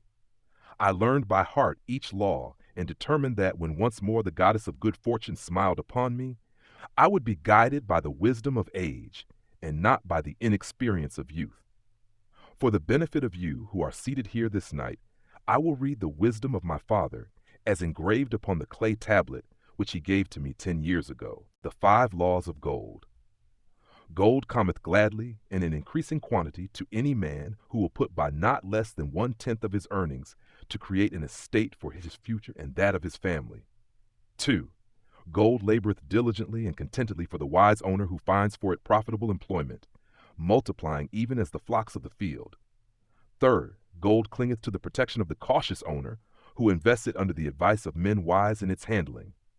4. Gold slippeth away from the man who invests it in businesses or purposes with which he is not familiar, or which are not approved by those skilled in its keep. Gold flees the man who would force it to impossible earnings, or who followeth the alluring advice of tricksters and schemers, or who trusts it to his own inexperience and romantic desires in investment. These are the 5 laws of gold as written by my father. I do proclaim them as of greater value than gold itself, as I will show by the continuance of my tale. He again faced his father. I have told thee of the depth of poverty and despair to which my inexperience brought me. However, there is no chain of disasters that will not come to an end. Mine came when I secured employment managing a crew of slaves working upon the new outer wall of the city. Profiting from my knowledge of the first law of gold, I saved a copper from my first earnings, adding to it at every opportunity until I had a piece of silver. It was a slow procedure, for one must live. I did spend grudgingly, I admit, because I was determined to earn back before the 10 years were over as much gold as you, my father, had given to me. One day the slave master, with whom I had become quite friendly, said to me, "Thou art a thrifty youth who spends not wantonly what he earns. Hast thou gold put by that is not earning?" "Yes," I replied, "it is my greatest desire to accumulate gold to replace that which my father gave to me and which I have lost." "'Tis a worthy ambition, I will grant, and do you know that the gold which you have saved can work for you and earn much more gold? Alas, my experience has been bitter, for my father's gold has fled from me, and I am in much fear lest my own do the same. If thou hast confidence in me, I will give thee a lesson in the profitable handling of gold," he replied. "Within a year the outer wall will be complete and ready for the great gates of bronze that will be built at each entrance to protect the city from the king's enemies. In all Nineveh, there is not enough metal to make these gates, and the king has not thought to provide it. Here is my plan. A group of us will pool our gold and send a caravan to the mines of copper and tin, which are distant, and bring to Nineveh the metal for the gates. When the king says, 'Make the great gates,' we alone can supply the metal, and a rich price he will pay. If the king will not buy from us, we will yet have the metal, which can be sold for a fair price." In his offer I recognized an opportunity to abide by the 3rd law and invest my savings under the guidance of wise men. Nor was I disappointed. Our pool was a success, and my small store of gold was greatly increased by the transaction. In due time, I was accepted as a member of this same group in other ventures. They were men wise in the profitable handling of gold. They talked over each plan presented with great care before entering upon it. They would take no chance on losing their principal or tying it up in unprofitable investments from which their gold could not be recovered. Such foolish things as the horse race and the partnership into which I had entered with my inexperience would have had scant consideration with them. They would have immediately pointed out their weaknesses. Through my association with these men, I learned to safely invest gold to bring profitable returns. As the years went on, my treasure increased more and more rapidly. I not only made back as much as I lost, but much more. Through my misfortunes, my trials, and my success, I have tested time and again the wisdom of the 5 laws of gold, my Father, and have proven them true in every test. To him who is without knowledge of the 5 laws, gold comes not often, and goeth away quickly. But to him who abide by the 5 laws, gold comes and works as his dutiful slave. Nomasir ceased speaking and motioned to a slave in the back of the room. The slave brought forward, one at a time, 3 heavy leather bags. One of these Nomasir took and placed upon the floor before his father, addressing him again. Thou didst give to me a bag of gold, Babylon gold. Behold, in its place I do return to thee a bag of Nineveh gold of equal weight, an equal exchange, as all will agree. Thou didst give to me a clay tablet inscribed with wisdom. Behold, in its stead I do return 2 bags of gold. So saying, he took from the slave the other 2 bags, and likewise placed them upon the floor before his father. This I do to prove to thee, my father, of how much greater value I consider thy wisdom than thy gold. Yet who can measure in bags of gold the value of wisdom? Without wisdom, gold is quickly lost by those who have it, but with wisdom, gold can be secured by those who have it not, as these 3 bags of gold do prove. It does indeed give to me the deepest satisfaction, my father, to stand before thee and say that, because of thy wisdom, I have been able to become rich and respected before men. The father placed his hand fondly upon the head of Nomasir. Thou hast learned well thy lessons, and I am indeed fortunate to have a son to whom I may entrust my wealth. Kalabab ceased his tale and looked critically at his listeners. What means this to thee, this tale of Nomasir? He continued. Who amongst thee can go to thy father or to the father of thy wife and give an account of wise handling of his earnings? What would these venerable men think were you to say, I have traveled much and learned much and labored much and earned much, yet alas, of gold I have little. Some I spent wisely, some I spent foolishly, and much I lost in unwise ways. Dost still think it but an inconsistency of fate that some men have much gold and others have naught? Then you err. Men have much gold when they know the 5 laws of gold and abide thereby. Because I learned these 5 laws in my youth and abided by them, I have become a wealthy merchant. Not by some strange magic did I accumulate my wealth. Wealth that comes quickly goeth the same way. Wealth that stayeth to give enjoyment and satisfaction to its owner comes gradually, because it is a child born of knowledge and persistent purpose.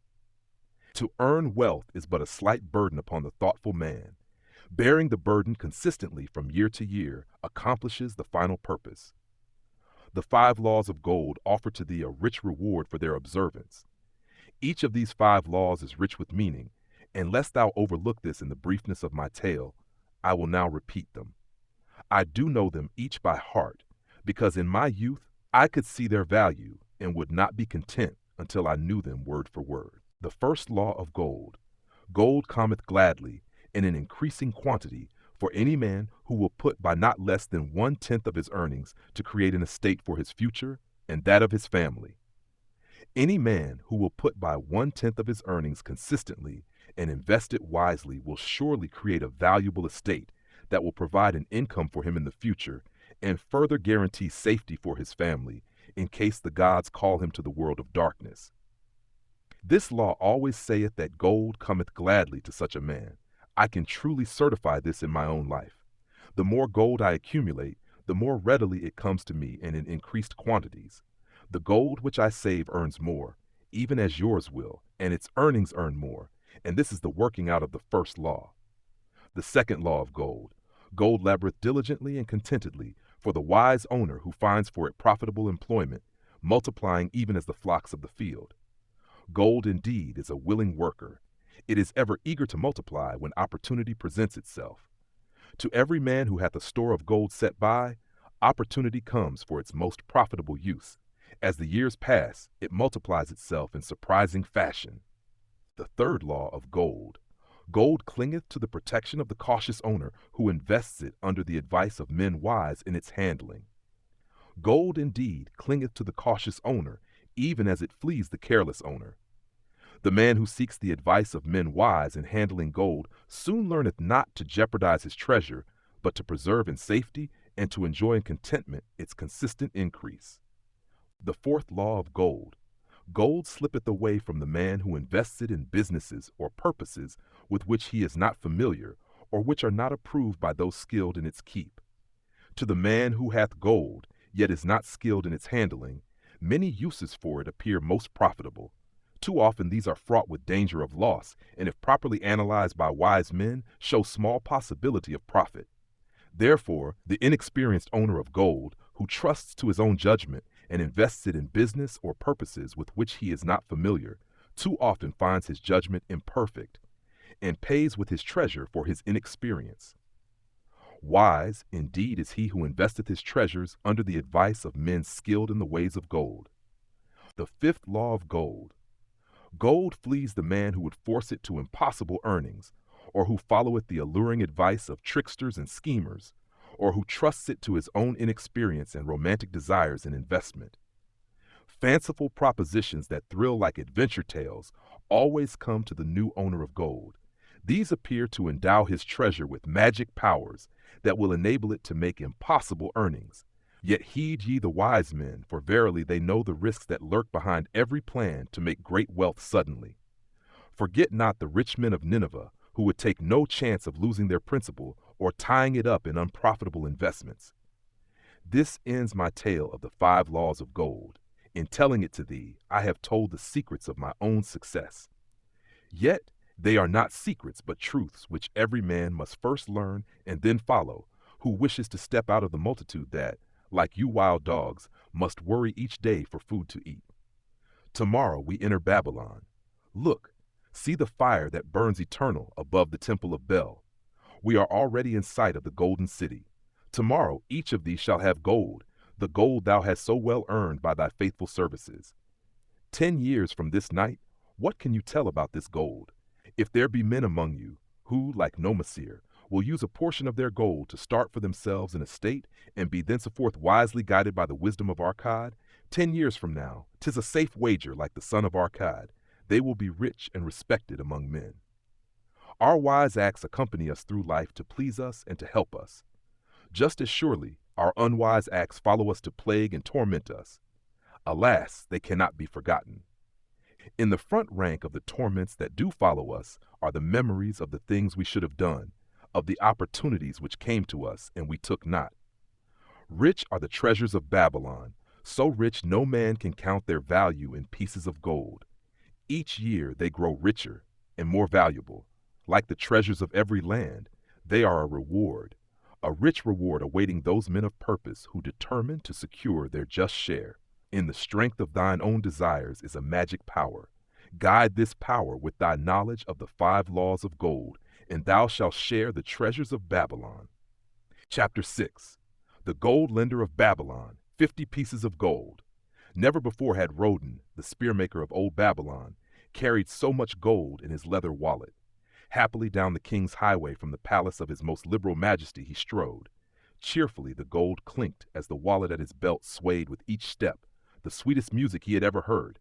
50 pieces of gold, all his. He could hardly realize his good fortune. What power in those clinking discs!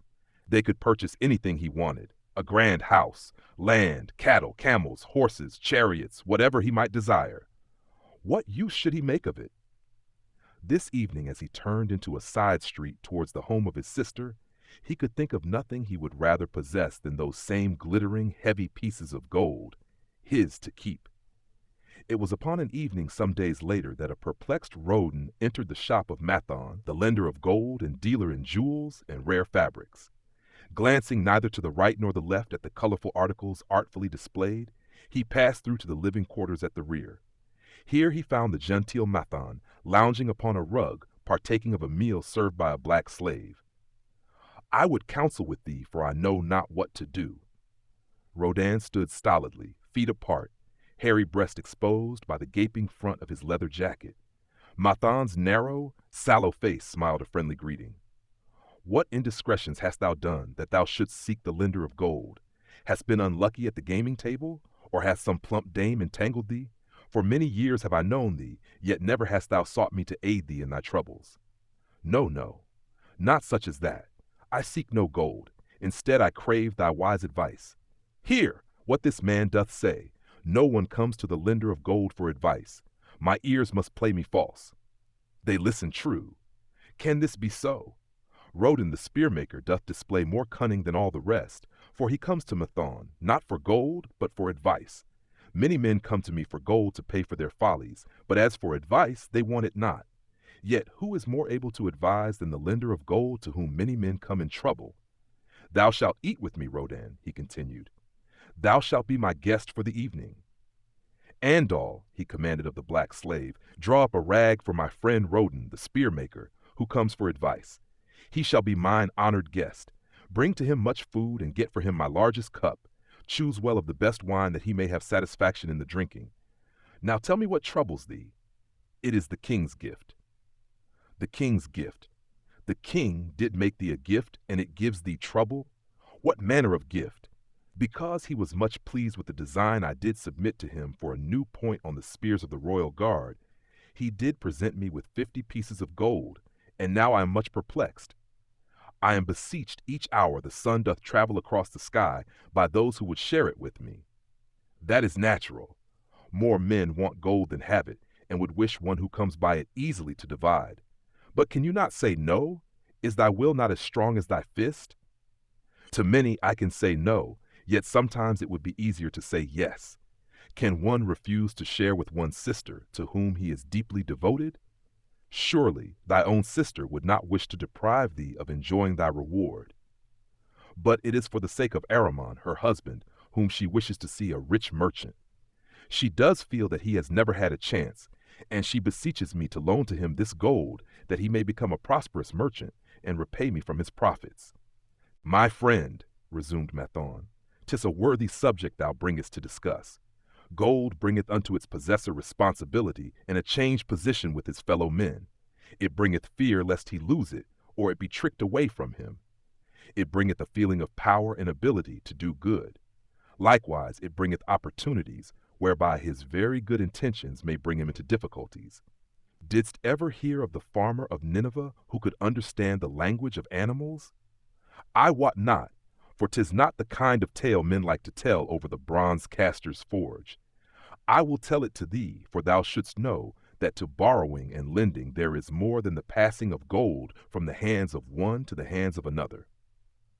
This farmer, who could understand what the animals said to each other, did linger in the farmyard each evening just to listen to their words. One evening he did hear the ox bemoaning to the ass the hardness of his lot. I do labor pulling the plow from morning until night.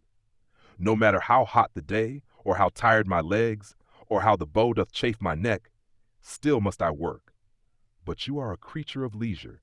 You are trapped with a colorful blanket, and do nothing more than carry our master about where he wishes to go. When he goes nowhere, you do rest and eat the green grass all the day. Now the ass, in spite of his vicious heels, was a goodly fellow and sympathized with the ox. My good friend, he replied, you do work very hard, and I would help ease your lot. Therefore, will I tell you how you may have a day of rest. In the morning, when the slave comes to fetch you to the plow, lie upon the ground and bellow much, that he may say you are sick and cannot work. So the ox took the advice of the ass, and the next morning the slave returned to the farmer and told him the ox was sick and could not pull the plow. Then, said the farmer, hitch the ass to the plow, for the plowing must go on.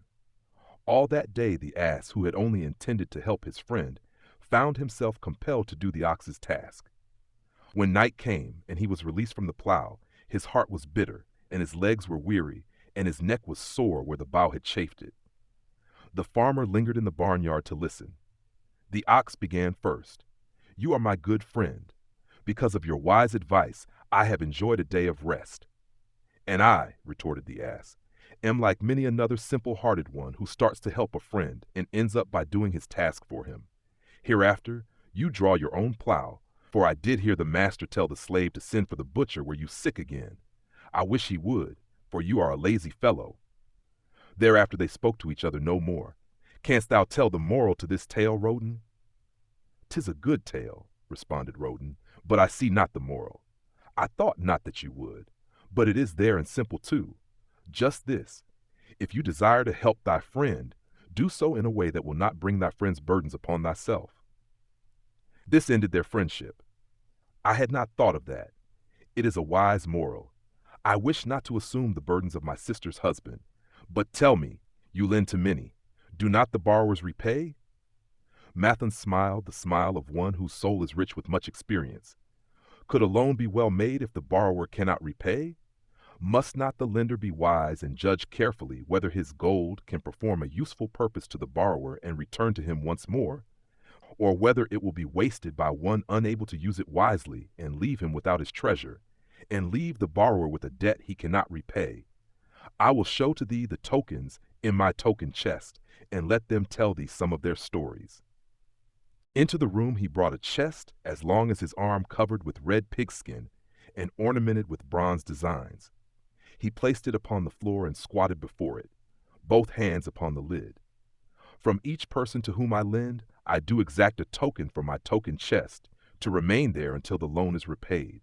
When they repay, I give back. But if they never repay, it will always remind me of one who was not faithful to my confidence. The safest loans, my token box tells me, are to those whose possessions are of more value than the one they desire. They own lands, or jewels, or camels, or other things which could be sold to repay the loan. Some of the tokens given to me are jewels of more value than the loan. Others are promises that if the loan be not repaid as agreed, they will deliver to me certain property settlement. On loans like those, I am assured that my gold will be returned with the rental thereon, for the loan is based on property. In another class are those who have the capacity to earn. They are such as you, who labor or serve and are paid. They have income, and if they are honest and suffer no misfortune, I know that they also can repay the gold I loan them and the rental to which I am entitled. Such loans are based on human effort. Others are those who have neither property nor assured earning capacity. Life is hard, and there will always be some who cannot adjust themselves to it. Alas for the loans I make them, even though they be no larger than a pence. My token box may censure me in the years to come, unless they be guaranteed by good friends of the borrower who know him honorable. Mathan released the clasp and opened the lid. Roden leaned forward eagerly. At the top of the chest, a bronze neckpiece lay upon a scarlet cloth. Mathan picked up the piece and patted it affectionately. This shall always remain in my token chest, because the owner has passed on into the great darkness. I treasure it, his token, and I treasure his memory, for he was my good friend. We traded together with much success until out of the East he brought a woman to wed, beautiful, but not like our women, a dazzling creature. He spent his gold lavishly to gratify her desires. He came to me in distress when his gold was gone. I counseled with him. I told him I would help him to once more master his own affairs. He swore by the sign of the great bull that he would. But it was not to be. In a quarrel, she thrust a knife into the heart he dared her to pierce. And she? Questioned Roden. Yes, of course. This was hers. He picked up the scarlet cloth. In bitter remorse, she threw herself into the Euphrates. These 2 loans will never be repaid. The chest tells you, Roden, that humans in the throes of great emotions are not safe risks for the gold lender. Here. Now this is different. He reached for a ring carved of ox bone. This belongs to a farmer. I buy the rugs of his women. The locusts came and they had not food. I helped him, and when the new crop came, he repaid me.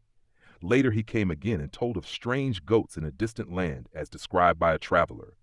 They had long hair so fine and soft it would weave into rugs more beautiful than any ever seen in Babylon. He wanted a herd, but he had no money. So I did lend him gold to make the journey and bring back goats. Now his herd is begun, and next year I shall surprise the lords of Babylon with the most expensive rugs it has been their good fortune to buy. Soon I must return his ring. He doth insist on repaying promptly. Some borrowers do that? Queried Roden. If they borrow for purposes that bring money back to them, I find it so. But if they borrow because of their indiscretions, I warn thee to be cautious if thou wouldst ever have thy gold back in hand again. Tell me about this, requested Roden, picking up a heavy gold bracelet inset with jewels and rare designs. The women do appeal to my good friend, bantered Mathan. I'm still much younger than you, retorted Roden. I grant that, but this time thou dost suspicion romance where it is not. The owner of this is fat and wrinkled, and doth talk so much, and say so little, she drives me mad. Once they had much money and were good customers, but ill times came upon them. She has a son of whom she would make a merchant.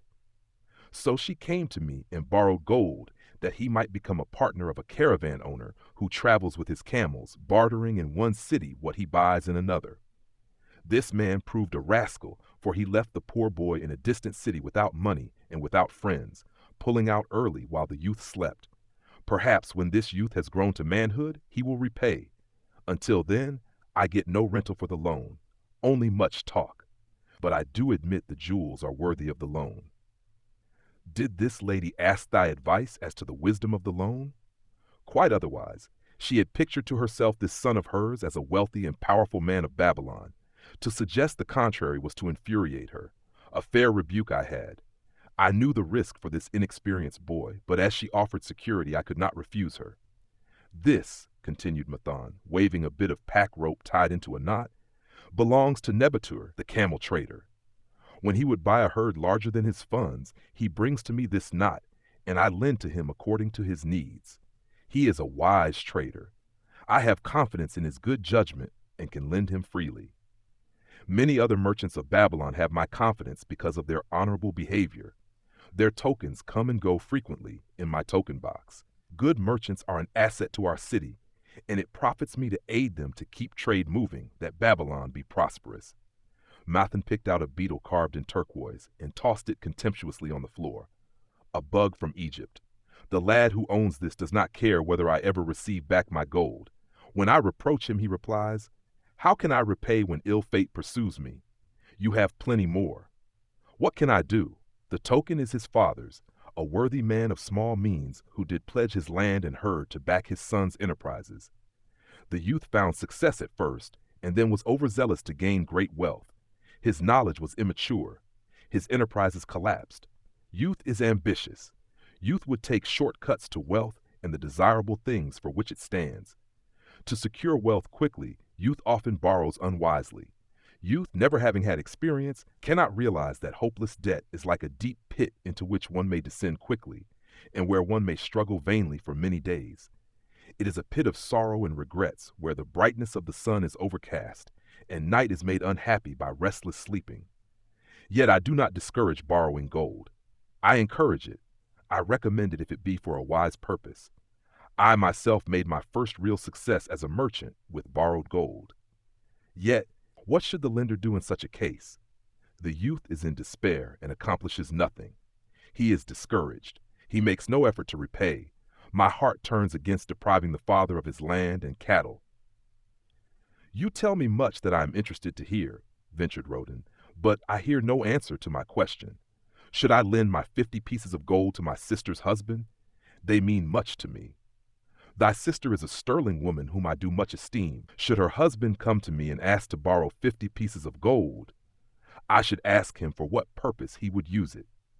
If he answered that he desired to become a merchant like myself and deal in jewels and rich furnishings, I would say, "What knowledge have you of the ways of trade? Do you know where you can buy at lowest cost? Do you know where you can sell at a fair price?" Could he say yes to these questions? No, he could not, Rodin admitted.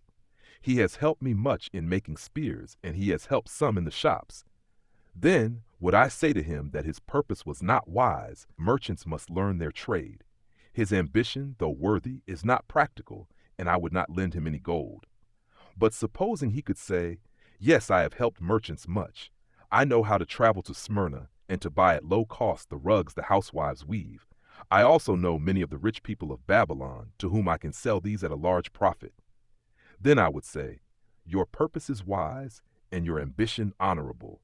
I shall be glad to lend you the 50 pieces of gold if you can give me security that they will be returned." But would he say, "I have no security other than that I am an honored man and will pay you well for the loan"? Then would I reply, "I treasure much each piece of gold. Were the robbers to take it from you as you journeyed to Smyrna, or take the rugs from you as you returned, then you would have no means of repaying me, and my gold would be gone." Gold, you see, Rodin, is the merchandise of the lender of money. It is easy to lend. If it is lent unwisely, then it is difficult to get back. The wise lender wishes not the risk of the undertaking, but the guarantee of safe repayment. "'Tis well," he continued, "to assist those that are in trouble. 'Tis well to help those upon whom fate has laid a heavy hand. 'Tis well to help those who are starting, that they may progress and become valuable citizens. But help must be given wisely, lest, like the farmer's ass, in our desire to help we but take upon ourselves the burden that belongs to another." Again I wandered from thy question, Roden, but hear my answer. Keep thy 50 pieces of gold. What thy labor earns for thee, and what is given thee for reward, is thine own, and no man can put an obligation upon thee to part with it, unless it do be thy wish. If thee wouldst lend it, so that it may earn thee more gold, then lend with caution, and in many places. I like not idle gold, even less I like too much of risk. How many years hast thou labored as a spearmaker? Fully 3. How much besides the king's gift hast saved? 3 gold pieces. Each year that thou hast labored, thou hast denied thyself good things to save from thine earnings 1 piece of gold? 'Tis as you say. Then mightest save in 50 years of labor 50 pieces of gold by thy self-denial? A lifetime of labor it would be. Thinkest thou thy sister would wish to jeopardize the savings of 50 years of labor over the bronze melting pot that her husband might experiment on being a merchant? Not if I spoke in your words. Then go to her and say, 3 years I have labored each day except fast days, from morning until night, and I have denied myself many things that my heart craved. For each year of labor and self-denial, I have to show 1 piece of gold. Thou art my favored sister, and I wish that thy husband may engage in business in which he will prosper greatly. If he will submit to me a plan that seems wise and possible to my friend Mathon, then will I gladly lend to him my savings of an entire year, that he may have an opportunity to prove that he can succeed. Do that, I say, and if he has within him the soul to succeed, he can prove it. If he fails, he will not owe thee more than he can hope some day to repay. I am a gold lender because I own more gold than I can use in my own trade. I desire my surplus gold to labor for others and thereby earn more gold. I do not wish to take risk of losing my gold, for I have labored much and denied myself much to secure it. Therefore, I will no longer lend any of it where I am not confident that it is safe and will be returned to me. Neither will I lend it where I am not convinced that its earnings will be promptly paid to me. Have told to thee, Roden, a few of the secrets of my token chest. From them you may understand the weakness of men, and their eagerness to borrow that which they have no certain means to repay. From this you can see how often their high hopes of the great earnings they could make, if they but had gold, are but false hopes they have not the ability or training to fulfill. Thou, Roden, now have gold, which thou shouldst put to earning more gold for thee. Thou art about to become, even as I, a gold lender. If thou dost safely preserve thy treasure, it will produce liberal earnings for thee, and be a rich source of pleasure and profit during all thy days. But if thou dost let it escape from thee, it will be a source of constant sorrow and regret as long as thy memory doth last. What desirest thou most of this gold in thy wallet? To keep it safe. Wisely spoken, replied Mathon approvingly. Thy first desire is for safety. Thinkest thou that in the custody of thy sister's husband it would be truly safe from possible loss? I fear not, for he is not wise in guarding gold. Then be not swayed by foolish sentiments of obligation to trust thy treasure to any person. If thou wouldst help thy family or thy friends, find other ways than risking the loss of thy treasure. Forget not that gold slippeth away in unexpected ways from those unskilled in guarding it. As well, waste thy treasure in extravagance as let others lose it for thee. What next after safety dost desire of this treasure of thine? That it earn more gold. Again thou speakest with wisdom. It should be made to earn and grow larger. Gold wisely lent may even double itself with its earnings before a man like you groweth old. If you risk losing it, you risk losing all that it would earn as well. Therefore, be not swayed by the fantastic plans of impractical men who think they see ways to force thy gold to make earnings unusually large. Such plans are the creations of dreamers unskilled in the safe and dependable laws of trade. Be conservative in what thou expected to earn, that thou mayest keep and enjoy thy treasure. To hire it out with a promise of usurious returns is to invite loss. Seek to associate thyself with men and enterprises whose success is established, that thy treasure may earn liberally under their skillful use and be guarded safely by their wisdom and experience. Thus, mayest thou avoid the misfortunes that follow most of the sons of men to whom the gods see fit to entrust gold. When Roden would thank him for his wise advice, he would not listen, saying, "The king's gift shall teach thee much wisdom. If wouldst keep thy 50 pieces of gold, thou must be discreet indeed. Many uses will tempt thee. Much advice will be spoken to thee. Numerous opportunities to make large profits will be offered thee. The stories from my token box should warn thee, before thou let any piece of gold leave thy pouch, to be sure that thou hast a safe way to pull it back again. Should my further advice appeal to thee, return again. It is gladly given. Ere thou goest, read this which I have carved beneath the lid of my token box." It applies equally to the borrower and the lender. Better a little caution than a great regret. Chapter 7. The Walls of Babylon. Old Banzar, grim warrior of another day, stood guard at the passageway leading to the top of the ancient walls of Babylon. Up above, valiant defenders were battling to hold the walls. Upon them depended the future existence of this great city with its hundreds of thousands of citizens. Over the walls came the roar of the attacking armies, the yelling of many men, the trampling of thousands of horses, the deafening boom of the battering rams pounding the bronzed gates. In the street behind the gate lounged the spearmen, waiting to defend the entrance should the gates give way. They were but few for the task. The main armies of Babylon were with their king, far away in the east on the great expedition against the Elamites. No attack upon the city having been anticipated during their absence, the defending forces were small. Unexpectedly, from the north, bore down the mighty armies of the Assyrians, and now the walls must hold, or Babylon was doomed. About Banzar were great crowds of citizens, white-faced and terrified, eagerly seeking news of the battle. With hushed awe, they viewed the stream of wounded and dead being carried or led out of the passageway. Here was the crucial point of attack. After 3 days of circling about the city, the enemy had suddenly thrown his great strength against this section and this gate. The defenders from the top of the wall fought off the climbing platforms and the scaladders of the attackers with arrows, burning oil, and, if any reached the top, spears. Against the defenders, thousands of the enemy's archers poured a deadly barrage of arrows. Old Banzar had the vantage point for news. He was closest to the conflict and first to hear of each fresh repulse of the frenzied attackers. An elderly merchant crowded close to him, his palsied hands quivering. Tell me," he pleaded. "They cannot get in. My sons are with the good king. There is no one to protect my old wife. My goods they will steal all. My food they will leave nothing. We are old, too old to defend ourselves, too old for slaves. We shall starve, we shall die. Tell me they cannot get in." "Calm thyself, good merchant," the guard responded. "The walls of Babylon are strong. Go back to the bazaar and tell your wife that the walls will protect you and all of your possessions as safely as they protect the rich treasures of the king. Keep close to the walls, lest the arrows flying over strike you." A woman with a babe in arms took the old man's place as he withdrew. "Sergeant, what news from the top? Tell me truly, that I may reassure my poor husband.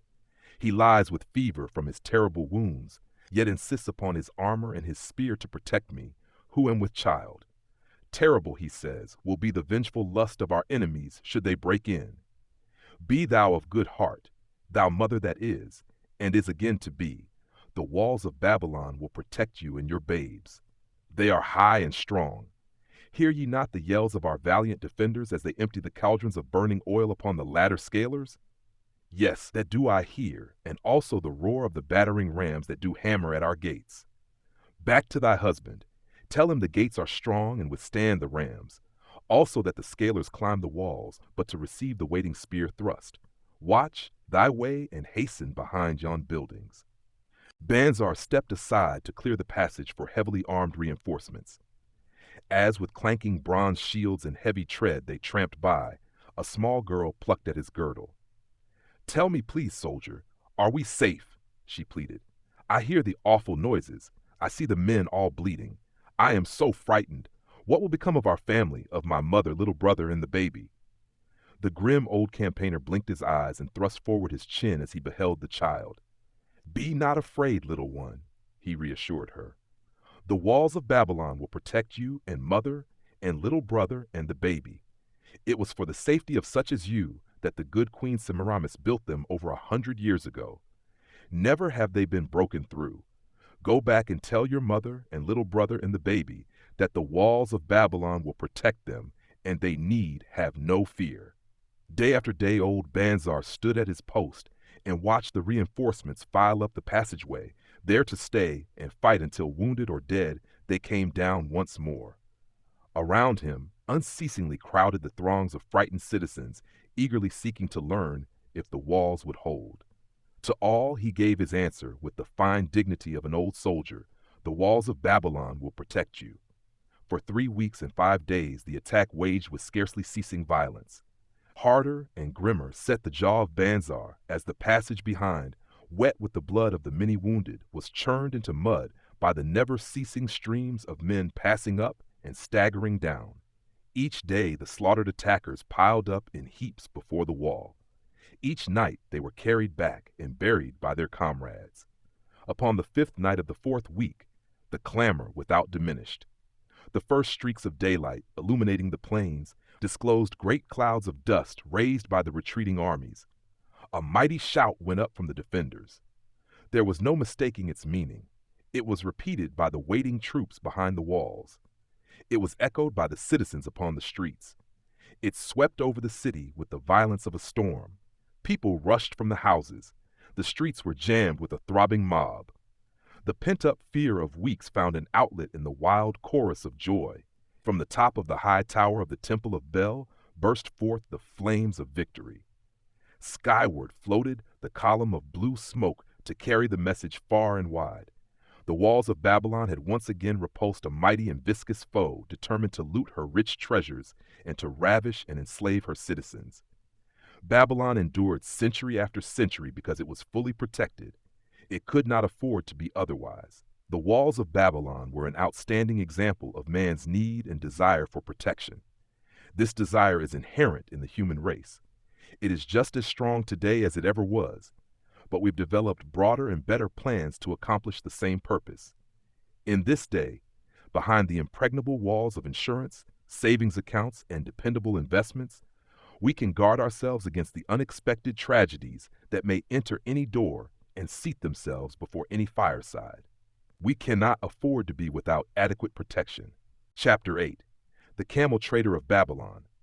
The hungrier one becomes, the clearer one's mind works. Also, the more sensitive one becomes to the odors of food. Tarkad, the son of Azure, certainly thought so. For 2 whole days he had tasted no food except 2 small figs, purloined from over the wall of a garden.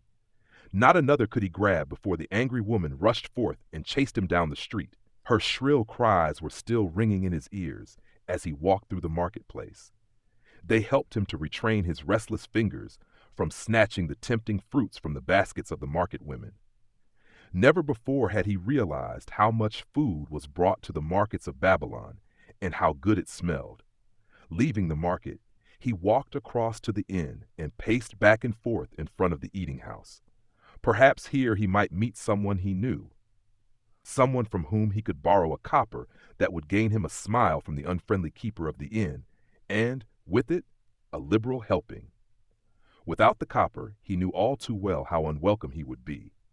In his abstraction, he unexpectedly found himself face to face with the one man he wished most to avoid, the tall, bony figure of Dabasir, the camel trader. Of all the friends and others from whom he had borrowed small sums, Dabasir made him feel the most uncomfortable because of his failure to keep his promises to repay promptly. Dabasir's face lighted up at the sight of him. "Ha! 'Tis Tarkad, just the one I have been seeking, that he might repay the 2 pieces of copper which I lent him a moon ago, also the piece of silver which I lent to him before that. We are well met. I can make good use of the coins this very day. What say, boy? What say?" Tarkad stuttered and his face flushed. He had naught in his empty stomach to nerve him to argue with the outspoken Dabasir.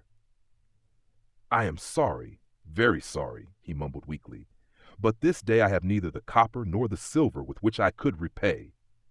"Then get it," Dabasir insisted. "Surely thou canst get hold of a few coppers and a piece of silver to repay the generosity of an old friend of thy father who aided thee whence thou wast in need?" "'Tis because ill fortune does pursue me that I cannot pay." "Tau fortune! Wouldst blame the gods for thine own weakness? Ill fortune pursues every man who thinks more of borrowing than of repaying. Come with me, boy, while I eat. I am hungry, and I would tell thee a tale." Tarkad flinched from the brutal frankness of Dabasir, but here at least was an invitation to enter the coveted doorway of the eating house. Dabasir pushed him to a far corner of the room, where they seated themselves upon small rugs. When Kauskor, the proprietor, appeared smiling, Dabasir addressed him with his usual freedom. "Fat lizard of the desert, bring to me a leg of the goat, brown with much juice, and bread and all of the vegetables, for I am hungry and want much food. Do not forget my friend here. Bring to him a jug of water. Have it cooled, for the day is hot." Tarkad's heart sank. Must he sit here and drink water while he watched this man devour an entire goat leg? He said nothing. He thought of nothing he could say. Dabasir, however, knew no such thing as silence. Smiling and waving his hand good-naturedly to the other customers, all of whom knew him, he continued, "I did hear from a traveler just returned from Urfa of a certain rich man who has a piece of stone cut so thin that one can look through it. He put it in the window of his house to keep out the rains. It is yellow, so this traveler does relate, and he was permitted to look through it, and all the outside world looks strange and not like it really is. What say you to that, Tarkad? Thinkest all the world could look to a man a different color from what it is?" "I dare say," responded the youth, much more interested in the fat leg of goat placed before Dabasir. "Well, I know it to be true, for I myself have seen the world all of a different color from what it really is, and the tale I am about to tell relates how I came to see it in its right color once more." "Dabasir will tell a tale," whispered a neighboring diner to his neighbor, and dragged his rug close. Other diners brought their food and crowded in a semicircle. They crunched noisily in the ears of Tarkad and brushed him with their meaty bones. He alone was without food. Dabasir did not offer to share with him, nor even motion him to a small corner of the hard bread that was broken off and had fallen from the platter to the floor. "The tale that I am about to tell," began Dabasir, pausing to bite a goodly chunk from the goat leg, "relates to my early life and how I came to be a camel trader. Didst anyone know that I once was a slave in Syria?"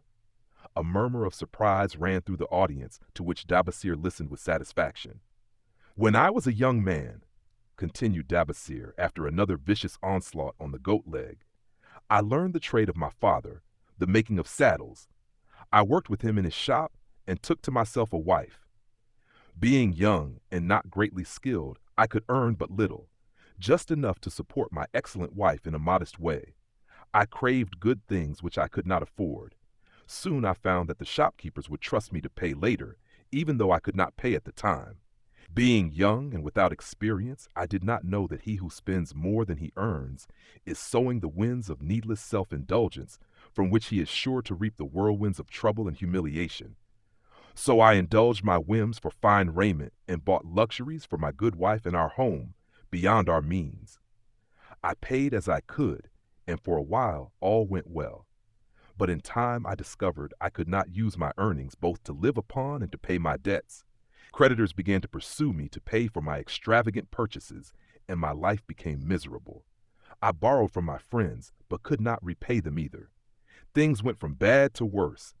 My wife returned to her father, and I decided to leave Babylon and seek another city where a young man might have better chances.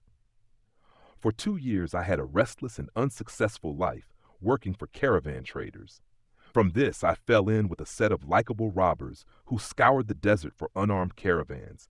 Such deeds were unworthy of the son of my father, but I was seeing the world through a colored stone and did not realize to what degradation I had fallen. We met with success on our first trip, capturing a rich haul of gold and silks and valuable merchandise. This loot we took to Jinir and squandered. The second time we were not so fortunate. Just after we had made our capture, we were attacked by the spearmen of a native chief, to whom the caravans paid for protection. Our 2 leaders were killed, and the rest of us were taken to Damascus, where we were stripped of our clothing and sold as slaves. I was purchased for 2 pieces of silver by a Syrian desert chief. With my hair shorn and but a loincloth to wear, I was not so different from the other slaves. Being a reckless youth, I thought it merely an adventure until my master took me before his 4 wives and told them they could have me for a eunuch. Then, indeed, did I realize the hopelessness of my situation. These men of the desert were fierce and warlike. I was subject to their will without weapons or means of escape. Fearful I stood as those 4 women looked me over. I wondered if I could expect pity from them. Sirah, the first wife, was older than the others. Her face was impassive as she looked upon me. I turned from her with little consolation. The next was a contemptuous beauty who gazed at me as indifferently as if I had been a worm of the earth. The 2 younger ones tittered as though it were all an exciting joke. It seemed an age that I stood waiting sentence. Each woman appeared willing for the others to decide. Finally, Sirah spoke up in a cold voice. Of eunuchs we have plenty, but of camel tenders we have few, and they are a worthless lot. Even this day I would visit my mother who is sick with the fever, and there is no slave I would trust to lead my camel. Ask this slave if he can lead a camel. My master thereupon questioned me, "What know you of camels?" Striving to conceal my eagerness, I replied, "I can make them kneel, I can load them, I can lead them on long trips without tiring. If need be, I can repair their trappings." "The slave speaks forward enough," observed my master. "If thou so desires, Sirah, take this man for thy camel tender." So I was turned over to Sirah, and that day I led her camel upon a long journey to her sick mother. I took the occasion to thank her for her intercession, and also to tell her that I was not a slave by birth, but the son of a freeman, an honorable saddle maker of Babylon. I also told her much of my story. Her comments were disconcerting to me, and I pondered much afterwards on what she said. How can you call yourself a free man when your weakness has brought you to this? If a man has in himself the soul of a slave, will he not become one, no matter what his birth, even as water seeks its level? If a man has within him the soul of a free man, will he not become respected and honored in his own city in spite of his misfortune? For over a year I was a slave and lived with the slaves, but I could not become as one of them. One day Sirah asked me, "In the eventide when the other slaves can mingle and enjoy the society of each other, why dost thou sit in thy tent alone?" To which I responded, "I am pondering what you have said to me. I wonder if I have the soul of a slave. I cannot join them, so I must sit apart." "I, too, must sit apart," she confided. "My dowry was large, and my lord married me because of it. Yet he does not desire me. What every woman longs for is to be desired. Because of this, and because I am barren and have neither son nor daughter, must I sit apart. Were I a man, I would rather die than be such a slave, but the conventions of our tribe make slaves of women." "What think thou of me by this time?" I asked her suddenly. "Have I the soul of a man, or have I the soul of a slave?" "Have you a desire to repay the just debts you owe in Babylon?" she parried. "Yes, I have the desire, but I see no way." "If thou contentedly let the years slip by and make no effort to repay, then thou hast but the contemptible soul of a slave. No man is otherwise who cannot respect himself, and no more man can respect himself who does not repay honest debts." "But what can I do who am a slave in Syria?" "Stay a slave in Syria, thou weakling." "I am not a weakling," I denied hotly. "Then prove it." "How? Does not thy great king fight his enemies in every way he can and with every force he has? Thy debts are thy enemies. They ran thee out of Babylon. You left them alone, and they grew too strong for thee. Hadst thou fought them as a man, thou couldst have conquered them and been one honored among the townspeople. But thou had not the soul to fight them, and behold, thy pride has gone down until thou art a slave in Syria." Much I thought over her unkind accusations, and many defensive phrases I worded to prove myself not a slave at heart, but I was not to have the chance to use them. 3 days later the maid of Sirah took me to her mistress. "My mother is again very sick," she said. "Saddle the 2 best camels in my husband's herd. Tie on water skins and saddle bags for a long journey. The maid will give thee food at the kitchen tent." I packed the camels, wondering much at the quantity of provisions the maid provided, for the mother dwelt less than a day's journey away. The maid rode the rear camel, which followed, and I led the camel of my mistress. When we reached her mother's house, it was just dark. Sirah dismissed the maid and said to me, Dabasir, hast thou the soul of a free man or the soul of a slave? The soul of a free man, I insisted.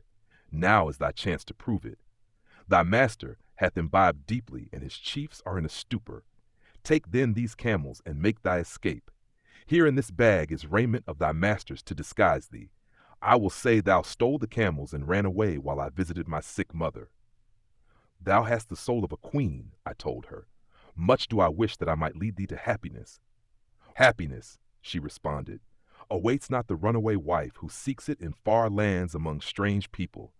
Go thy own way, and may the gods of the desert protect thee, for the way is far and barren of food or water. I needed no further urging, but thanked her warmly, and was away into the night. I knew not this strange country, and had only a dim idea of the direction in which lay Babylon, but struck out bravely across the desert toward the hills. One camel I rode, and the other I led. All that night I traveled, and all the next day, urged on by the knowledge of the terrible fate that was meted out to slaves who stole their master's property and tried to escape. Late that afternoon, I reached a rough country as uninhabitable as the desert. The sharp rocks bruised the feet of my faithful camels, and soon they were picking their way slowly and painfully along. I met neither man nor beast, and could well understand why they shunned this inhospitable land. It was such a journey from then on as few men lived to tell of. Day after day we plodded along. Food and water gave out. The heat of the sun was merciless. At the end of the 9th day, I slid from the back of my mount with the feeling that I was too weak to ever remount, and I would surely die, lost in this abandoned country. I stretched out upon the ground and slept, not waking until the first gleam of daylight. I sat up and looked about me. There was a coolness in the morning air. My camels lay dejected not far away. About me was a vast waste of broken country, covered with rock and sand and thorny things, no sign of water, naught to eat for man or camel. Could it be that in this peaceful quiet I faced my end? My mind was clearer than it had ever been before. My body now seemed of little importance. My parched and bleeding lips, my dry and swollen tongue, my empty stomach, all had lost their supreme agonies of the day before. I looked across into the uninviting distance, and once again came to me the question, have I the soul of a slave or the soul of a free man? Then with clearness I realized that if I had the soul of a slave, I should give up, lie down in the desert and die, a fitting end for a runaway slave. But if I had the soul of a free man, what then? Surely I would force my way back to Babylon, repay the people who had trusted me, bring happiness to my wife who truly loved me, and bring peace and contentment to my parents. Thy debts are thine enemies who have run thee out of Babylon, Sirah had said. Yes, it was so. Why had I refused to stand my ground like a man? Why had I permitted my wife to go back to her father? Then a strange thing happened. All the world seemed to be of a different color, as though I had been looking at it through a colored stone, which had suddenly been removed. At last I saw the true values in life. Die in the desert, not I. With a new vision, I saw the things that I must do. First, I would go back to Babylon and face every man to whom I owed an unpaid debt. I should tell them that after years of wandering and misfortune, I had come back to pay my debts as fast as the gods would permit. Next, I should make a home for my wife and become a citizen of whom my parents should be proud. My debts were my enemies, but the men I owed were my friends, for they had trusted me and believed in me. I staggered weakly to my feet. What mattered hunger? What mattered thirst? They were but incidents on the road to Babylon. Within me surged the soul of a free man going back to conquer his enemies and reward his friends. I thrilled with the great resolve. The glazed eyes of my camels brightened at the new note in my husky voice. With great effort, after many attempts, they gained their feet. With pitiful perseverance, they pushed on toward the north, where something within me said we would find Babylon. We found water. We passed into a more fertile country where were grass and fruit. We found the trail to Babylon because the soul of a free man looks at life as a series of problems to be solved and solves them. while the soul of a slave whines, "What can I do, who am but a slave?" How about thee, Tarkad? Dost thy empty stomach make thy head exceedingly clear? Art ready to take the road that leads back to self-respect? Canst thou see the world in its true color? Hast thou the desire to pay thy honest debts, however many they may be, and once again be a man respected in Babylon? Moisture came to the eyes of the youth. He rose eagerly to his knees. Thou hast shown me a vision. Already I feel the soul of a free man surge within me. But how fared you upon your return? Questioned an interested listener. Where the determination is, the way can be found, Dabasir replied. I now had the determination, so I set out to find a way. First I visited every man to whom I was indebted and begged his indulgence until I could earn that with which to repay. Most of them met me gladly. Several reviled me, but others offered to help me. One indeed did give me the very help I needed. It was Mathon, the gold lender. Learning that I had been a camel tender in Syria, he sent me to old Nebatur, the camel trader, just commissioned by our good king, to purchase many herds of sound camels for the great expedition. With him, my knowledge of camels I put to good use. Gradually I was able to repay every copper and every piece of silver. Then at last I could hold up my head and feel that I was an honorable man among men. Again Dabasir turned to his food. Kauskor, thou snail, he called loudly to be heard in the kitchen. The food is cold. Bring me more meat fresh from the roasting. Bring thou also a very large portion for Tarkad, the son of my old friend, who is hungry and shall eat with me. So ended the tale of Dabasir, the camel trader of old Babylon. He found his own soul when he realized a great truth, a truth that had been known and used by wise men long before his time. It has led men of all ages out of difficulties and into success, and it will continue to do so for those who have the wisdom to understand its magic power. It is for any man to use who reads these lines. Where determination is, the way can be found. Chapter 9. The Luckiest Man in Babylon. At the head of his caravan proudly rode Sharunada, the merchant prince of Babylon. He liked fine cloth and wore rich and becoming robes. He liked fine animals and sat easily upon his spirited Arabian stallion. To look at him, one would hardly have guessed his advanced years. Certainly they would not have suspected that he was inwardly troubled. The journey from Damascus is long, and the hardships of the desert many. These he minded not. The Arab tribes are fierce and eager to loot rich caravans. These he feared not, for his many fleet mounted guards were a safe protection. About the youth at his side, whom he was bringing from Damascus, was he disturbed. This was Hadan Gula, the grandson of his partner of other years, Arad Gula, to whom he felt he owed a debt of gratitude which could never be repaid. He would like to do something for this grandson, but the more he considered this, the more difficult it seemed because of the youth himself.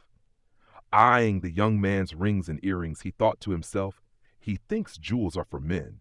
Still he has his grandfather's strong face. But his grandfather wore no such gaudy robes. Yet I sought him to come, hoping I might help him get a start for himself and get away from the wreck his father has made of their inheritance. Hadan Gula broke in upon his thoughts. Why dost thou work so hard, riding always with thy caravan upon its long journeys? Dost thou never take time to enjoy life? Sharunada smiled. To enjoy life? He repeated. What wouldst thou do to enjoy life if thou wert Sharunada? If I had wealth equal to thine, I would live like a prince. Never across the hot desert would I ride. I would spend the shekels as fast as they came to my purse. I would wear the richest of robes and the rarest of jewels. That would be a life to my liking, a life worth living. Both men laughed. Thy grandfather wore no jewels. Sharunada spoke before he thought, then continued jokingly. Wouldst thou leave no time for work?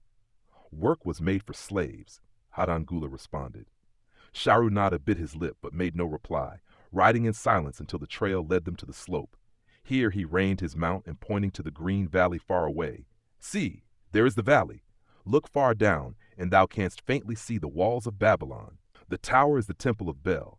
If thine eyes are sharp, thou mayest even see the smoke from the eternal fire upon its crest. So that is Babylon? Always have I longed to see the wealthiest city in all the world, Hadan Gula commented. Babylon, where my grandfather started his fortune. Would he were still alive. We would not be so sorely pressed. Why wish his spirit to linger on earth beyond its allotted time? Thou and thy father can well carry on his good work. Alas, of us, neither has his gift. Father and myself know not his secret for attracting the golden shekels.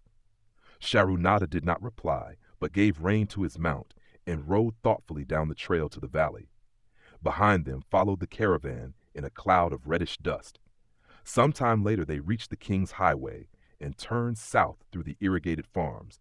3 old men plowing a field caught Sharunada's attention. They seemed strangely familiar. How ridiculous! One does not pass a field after 40 years and find the same men plowing there. Yet something within him said they were the same. One, with an uncertain grip, held the plow. The others laboriously plodded beside the oxen, ineffectually beating them with their barrel staves to keep them pulling. 40 years ago he had envied these men. How gladly he would have exchanged places. But what a difference now. With pride he looked back at his trailing caravan, well-chosen camels and donkeys, loaded high with valuable goods from Damascus. All this was but one of his possessions. He pointed to the plowers, saying, "Still plowing the same field where they were 40 years ago. They look it, but why thinkest thou they are the same?" "I saw them there," Sharunada replied. Recollections were racing rapidly through his mind. Why could he not bury the past and live in the present? Then he saw, as in a picture, the smiling face of Arad Gula. The barrier between himself and the cynical youth beside him dissolved. But how could he help such a superior youth with his spendthrift ideas and bejeweled hands? Work he could offer in plenty to willing workers, but naught for men who considered themselves too good for work. Yet he owed it to Arad Gula to do something, not a half-hearted attempt. He and Arad Gula had never done things that way. They were not that sort of men. A plan came almost in a flash. There were objections. He must consider his own family and his own standing. It would be cruel. It would hurt. Being a man of quick decisions, he waived objections and decided to act. "Wouldst thou be interested in hearing how thy worthy grandfather and myself joined in the partnership which proved so profitable?" he questioned. "Why not just tell me how thou madest the golden shekels? That is all I need to know," the young man parried. Sharunada ignored the reply and continued, "We start with those men plowing. I was no older than thou.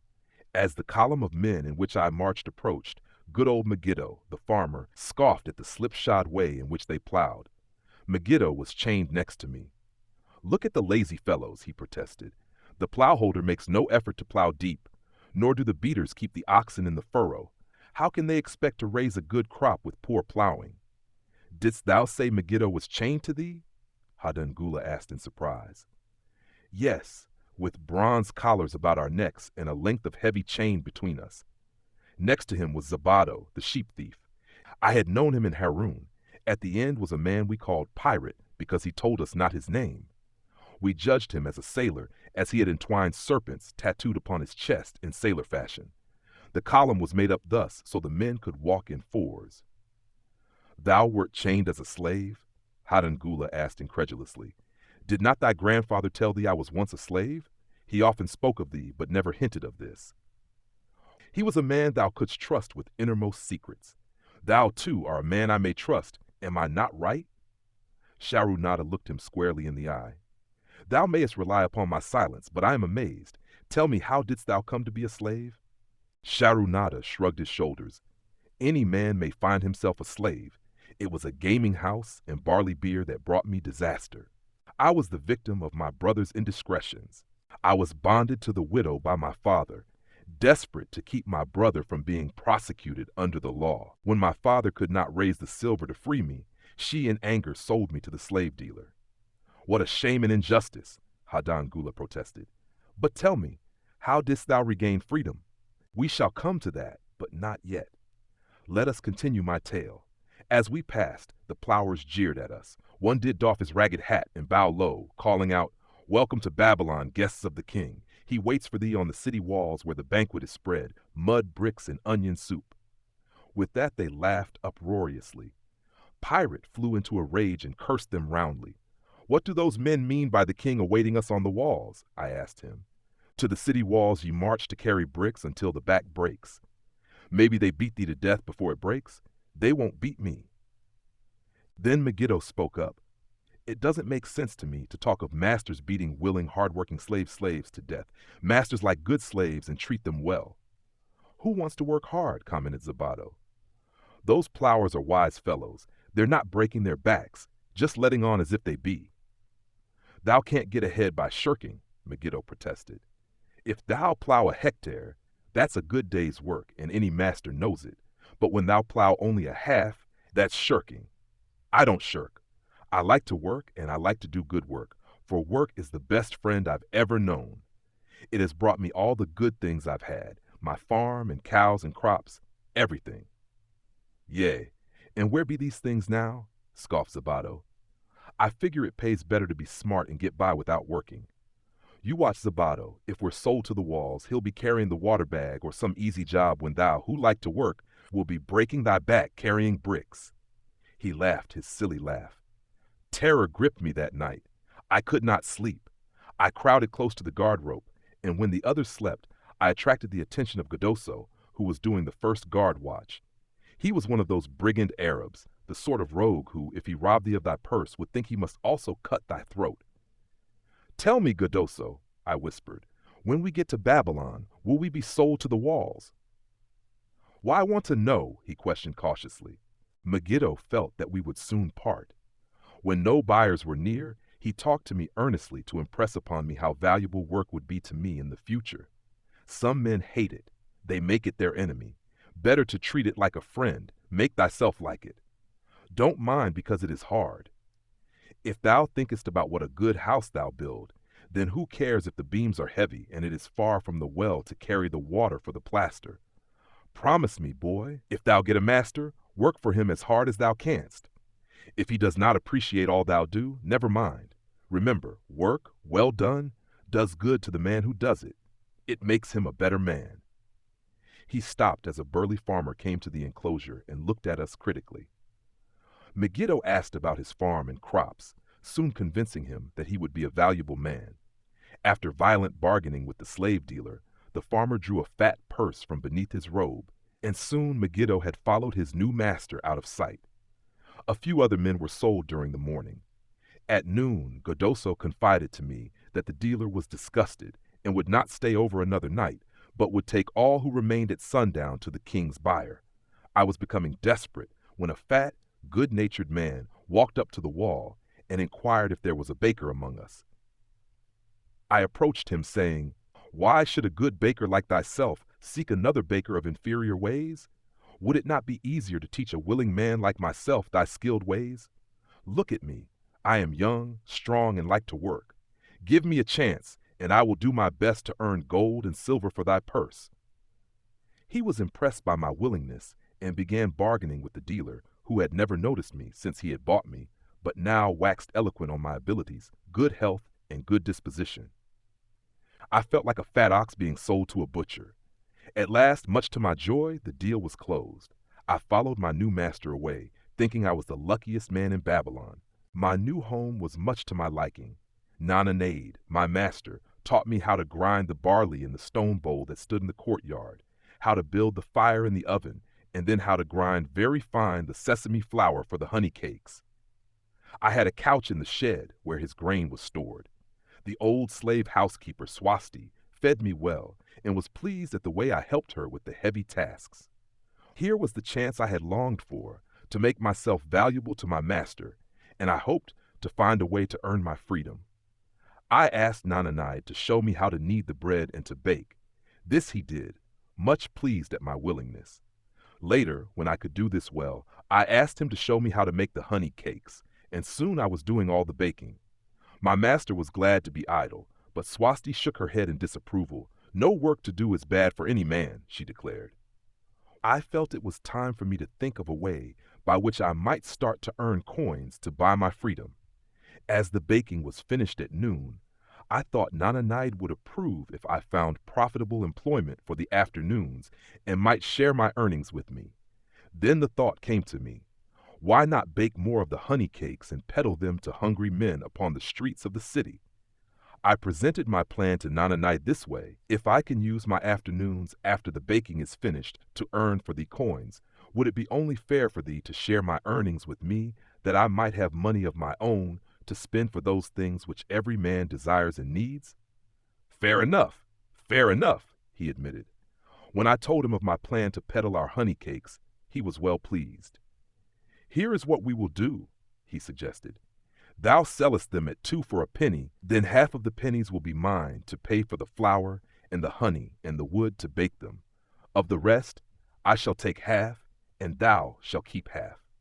I was much pleased by his generous offer that I might keep for myself 1/4 of my sales. That night I worked late to make a tray upon which to display them. Nananide gave me one of his worn robes that I might look well, and Swasti helped me patch it and wash it clean. The next day I baked an extra supply of honey cakes. They looked brown and tempting upon the tray as I went along the street, loudly calling my wares. At first, no one seemed interested, and I became discouraged. I kept on, and later in the afternoon, as men became hungry, the cakes began to sell, and soon my tray was empty. Nananide was well pleased with my success and gladly paid me my share. I was delighted to own pennies. Megiddo had been right when he said a master appreciated good work from his slaves. That night I was so excited over my success, I could hardly sleep and tried to figure how much I could earn in a year and how many years would be required to buy my freedom. As I went forth with my tray of cakes every day, I soon found regular customers. One of these was none other than thy grandfather, Arad Gula. He was a rug merchant and sold to the housewives, going from one end of the city to the other, accompanied by a donkey loaded high with rugs and a black slave to tend it. He would buy 2 cakes for himself and 2 for his slave, always tarrying to talk with me while they ate them. Thy grandfather said something to me one day that I shall always remember. I like thy cakes, boy, but better still I like the fine enterprise with which thou offerest them. Such spirit can carry thee far on the road to success. But how canst thou understand, Hadan Gula, what such words of encouragement could mean to a slave boy, lonesome in a great city, struggling with all he had in him to find a way out of his humiliation? As the months went by, I continued to add pennies to my purse. It began to have a comforting weight upon my belt. Work was proving to be my best friend, just as Megiddo had said. I was happy, but Swasti was worried. Thy master, I fear to have him spend so much time at the gaming houses, she protested. I was overjoyed one day to meet my friend Megiddo upon the street. He was leading 3 donkeys loaded with vegetables to the market. I am doing mighty well, he said. My master does appreciate my good work, for now I am a foreman. See, he does trust the marketing to me, and also he is sending for my family. Work is helping me to recover from my great trouble. Someday it will help me to buy my freedom and once more own a farm of my own. Time went on, and Nananide became more and more anxious for me to return from selling. He would be waiting when I returned and would eagerly count and divide our money. He would also urge me to seek further markets and increase my sales. Often I went outside the city gates to solicit the overseers of the slaves building the walls. I hated to return to the disagreeable sights, but found the overseers liberal buyers. One day, I was surprised to see Zabato waiting in line to fill his basket with bricks. He was gaunt and bent, and his back was covered with welts and sores from the whips of the overseers. I was sorry for him and handed him a cake which he crushed into his mouth like a hungry animal. Seeing the greedy look in his eyes, I ran before he could grab my tray. Why dost thou work so hard? Arad Gula said to me one day, almost the same question thou asked of me today. Dost thou remember? I told him what Megiddo had said about work and how it was proving to be my best friend. I showed him with pride my wallet of pennies and explained how I was saving them to buy my freedom. When thou art free, what wilt thou do? He inquired. Then, I answered, I intend to become a merchant. At that, he confided in me, something I had never suspected. Thou knowest not that I, also, am a slave. I am in partnership with my master. Stop, demanded Hadan Gula. I will not listen to lies defaming my grandfather. He was no slave. His eyes blazed in anger. Sharunada remained calm. I honor him for rising above his misfortune and becoming a leading citizen of Damascus. Art thou his grandson, cast of the same mold? Art thou man enough to face true facts, or dost thou prefer to live under false illusions? Hadan Gula straightened in his saddle. In a voice suppressed with deep emotion, he replied, "My grandfather was beloved by all. Countless were his good deeds. When the famine came, did not his gold buy grain in Egypt, and did not his caravan bring it to Damascus and distribute it to the people so none would starve? Now thou sayest he was but a despised slave in Babylon. Had he remained a slave in Babylon, then he might well have been despised. But when, through his own efforts, he became a great man in Damascus, the gods indeed condoned his misfortunes and honored him with their respect." Sharonada replied. After telling me that he was a slave, Sharonada continued, he explained how anxious he had been to earn his freedom. Now that he had enough money to buy this, he was much disturbed as to what he should do. He was no longer making good sales and feared to leave the support of his master. I protested his indecision. "Cling no longer to thy master. Get once again the feeling of being a free man. Act like a free man and succeed like one. Decide what thou desirest to accomplish, and then work will aid thee to achieve it." He went on his way, saying he was glad I had shamed him for his cowardice. One day I went outside the gates again and was surprised to find a great crowd gathering there. When I asked a man for an explanation, he replied, "Hast thou not heard? An escaped slave who murdered one of the king's guards has been brought to justice and will this day be flogged to death for his crime. Even the king himself is to be here." So dense was the crowd about the flogging post, I feared to go near lest my tray of honey cakes be upset. Therefore, I climbed up the unfinished wall to see over the heads of the people. I was fortunate in having a view of Nebuchadnezzar himself as he rode by in his golden chariot. Never had I beheld such grandeur, such robes and hangings of gold cloth and velvet. I could not see the flogging, though I could hear the shrieks of the poor slave. I wondered how one so noble as our handsome king could endure to see such suffering. Yet when I saw he was laughing and joking with his nobles, I knew he was cruel and understood why such inhuman tasks were demanded of the slaves building the walls. After the slave was dead, his body was hung upon a pole by a rope attached to his leg so all might see. As the crowd began to thin, I went close. On the hairy chest, I saw tattooed 2 entwined serpents. It was Pirate. The next time I met Arad Gula, he was a changed man. Full of enthusiasm, he greeted me. "Behold, the slave thou knewest is now a free man. There was magic in thy words. Already my sales and my profits are increasing. My wife is overjoyed. She was a free woman, the niece of my master. She much desires that we move to a strange city where no man shall know I was once a slave. Thus our children shall be above reproach for their father's misfortune. Work has become my best helper. It has enabled me to recapture my confidence and my skill to sell."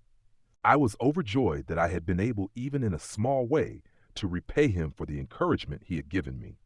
Slave customs in ancient Babylon, though they may seem inconsistent to us, were strictly regulated by law. For example, a slave could own property of any kind, even other slaves upon which his master had no claim. Slaves intermarried freely with non-slaves. Children of free mothers were free. Most of the city merchants were slaves. Many of these were in partnership with their masters and wealthy in their own right. One evening Swasti came to me in deep distress. "Thy master is in trouble. I fear for him. Some months ago he lost much at the gaming tables. He pays not the farmer for his grain nor his honey. He pays not the moneylender. They are angry and threaten him. Why should we worry over his folly? We are not his keepers," I replied thoughtlessly. "Foolish youth, thou understandest not. To the moneylender didst he give thy title to secure a loan. Under the law he can claim thee and sell thee. I know not what to do. He is a good master. Why, oh why, should such trouble come upon him?" Not were Swasti's fears groundless. While I was doing the baking next morning, the moneylender returned with a man he called Sasi. This man looked me over and said I would do. The moneylender waited not for my master to return, but told Swasti to tell him he had taken me. With only the robe on my back and the purse of pennies hanging safely from my belt, I was hurried away from the unfinished baking. I was whirled away from my dearest hopes as the hurricane snatches the tree from the forest and casts it into the surging sea. Again, a gaming house and barley beer had caused me disaster. Sasi was a blunt, gruff man. As he led me across the city, I told him of the good work I had been doing for Nananaid and said I hoped to do good work for him. His reply offered no encouragement. I like not this work. My master likes it not. The king has told him to send me to build a section of the Grand Canal. Master tells Sasi to buy more slaves, work hard, and finish quick. Bah! How can any man finish a big job quick? Picture a desert with not a tree, just low shrubs and a sun burning with such fury. The water in our barrels became so hot we could scarcely drink it. Then picture rows of men going down into the deep excavation and lugging heavy baskets of dirt up soft, dusty trails from daylight until dark. Picture food served in open troughs from which we helped ourselves like swine. We had no tents, no straw for beds. That was the situation in which I found myself. I buried my wallet in a marked spot, wondering if I would ever dig it up again. At first, I worked with good will, but as the months dragged on, I felt my spirit breaking. Then the heat fever took hold of my weary body. I lost my appetite and could scarcely eat the mutton and vegetables. At night, I would toss in unhappy wakefulness. In my misery, I wondered if Zabato had not the best plan, to shirk and keep his back from being broken in work. Then I recalled my last sight of him and knew his plan was not good. I thought of Pirate with his bitterness and wondered if it might be just as well to fight and kill. The memory of his bleeding body reminded me that his plan was also useless. Then I remembered my last sight of Megiddo. His hands were deeply calloused from hard work, but his heart was light, and there was happiness on his face. His was the best plan. Yet I was just as willing to work as Megiddo. He could not have worked harder than I. Why did not my work bring me happiness and success? Was it work that brought Megiddo happiness? Or was happiness and success merely in the laps of the gods? Was I to work the rest of my life without gaining my desires, without happiness and success? All of these questions were jumbled in my mind, and I had not an answer. Indeed, I was sorely confused. Several days later, when it seemed that I was at the end of my endurance and my questions still unanswered, Sasi sent for me. A messenger had come from my master to take me back to Babylon. I dug up my precious wallet, wrapped myself in the tattered remnants of my robe, and was on my way. As we rode, the same thoughts of a hurricane whirling me hither and thither kept racing through my feverish brain. I seemed to be living the weird words of a chant from my native town of Harun, besetting a man like a whirlwind, driving him like a storm, whose course no one can foliate, whose destiny no one can foretell. Was I destined to be ever thus punished for I knew not what? What new miseries and disappointments awaited me? When we rode to the courtyard of my master's house, imagine my surprise when I saw Arad Gula awaiting me. He helped me down and hugged me like a long-lost brother. As we went our way, I would have followed him as a slave should follow his master, but he would not permit me. He put his arm about me, saying, "I hunted everywhere for thee." When I had almost given up hope, I did meet Swasti, who told me of the moneylender, who directed me to thy noble owner. A hard bargain he did drive and made me pay an outrageous price, but thou art worth it. Thy philosophy and thy enterprise have been my inspiration to this new success. Megiddo's philosophy, not mine, I interrupted. Megiddo's and thine. Thanks to thee both, we are going to Damascus, and I need thee for my partner. See, he exclaimed, in one moment thou wilt be a free man. So saying, he drew from beneath his robe the clay tablet carrying my title. This he raised above his head and hurled it to break in 100 pieces upon the cobblestones. With glee he stamped upon the fragments until they were but dust. Tears of gratitude filled my eyes. I knew I was the luckiest man in Babylon. Work, thou see, by this in the time of my greatest distress, didst prove to be my best friend. My willingness to work enabled me to escape from being sold to join the slave gangs upon the walls. It also so impressed thy grandfather, he selected me for his partner. Then Hadan Gula questioned, was work my grandfather's secret key to the golden shekels? It was the only key he had when I first knew him, Sharunada replied. Thy grandfather enjoyed working. The gods appreciated his efforts and rewarded him liberally. I begin to see. Hadan Gula was speaking thoughtfully. Work attracted his many friends who admired his industry and the success it brought. Work brought him the honors he enjoyed so much in Damascus. Work brought him all those things I have approved. And I thought work was fit only for slaves. Life is rich with many pleasures for men to enjoy, Sharunata commented. Each has its place. I am glad that work is not reserved for slaves. Were that the case, I would be deprived of my greatest pleasure. Many things do I enjoy, but nothing takes the place of work. Sharunata and Hadangula rode in the shadows of the towering walls up to the massive bronze gates of Babylon. At their approach, the gate guards jumped to attention and respectfully saluted an honored citizen. With head held high, Sharunata led the long caravan through the gates and up the streets of the city. I have always hoped to be a man like my grandfather, Hadangula confided to him. Never before did I realize just what kind of man he was. This thou hast shown me. Now that I understand, I do admire him all the more and feel more determined to be like him. I fear I can never repay thee for giving me the true key to his success. From this day forth, I shall use his key.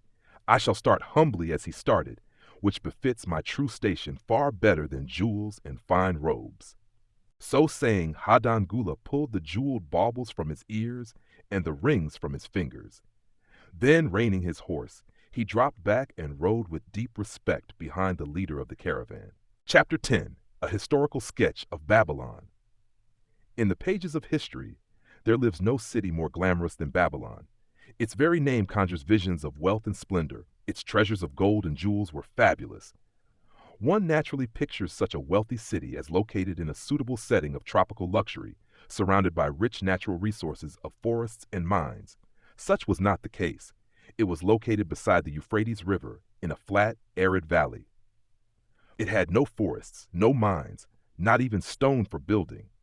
It was not even located upon a natural trade route. The rainfall was insufficient to raise crops.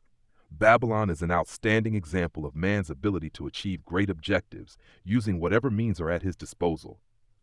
All of the resources supporting this large city were man-developed. All of its riches were man-made. Babylon possessed just two natural resources, a fertile soil and water in the river.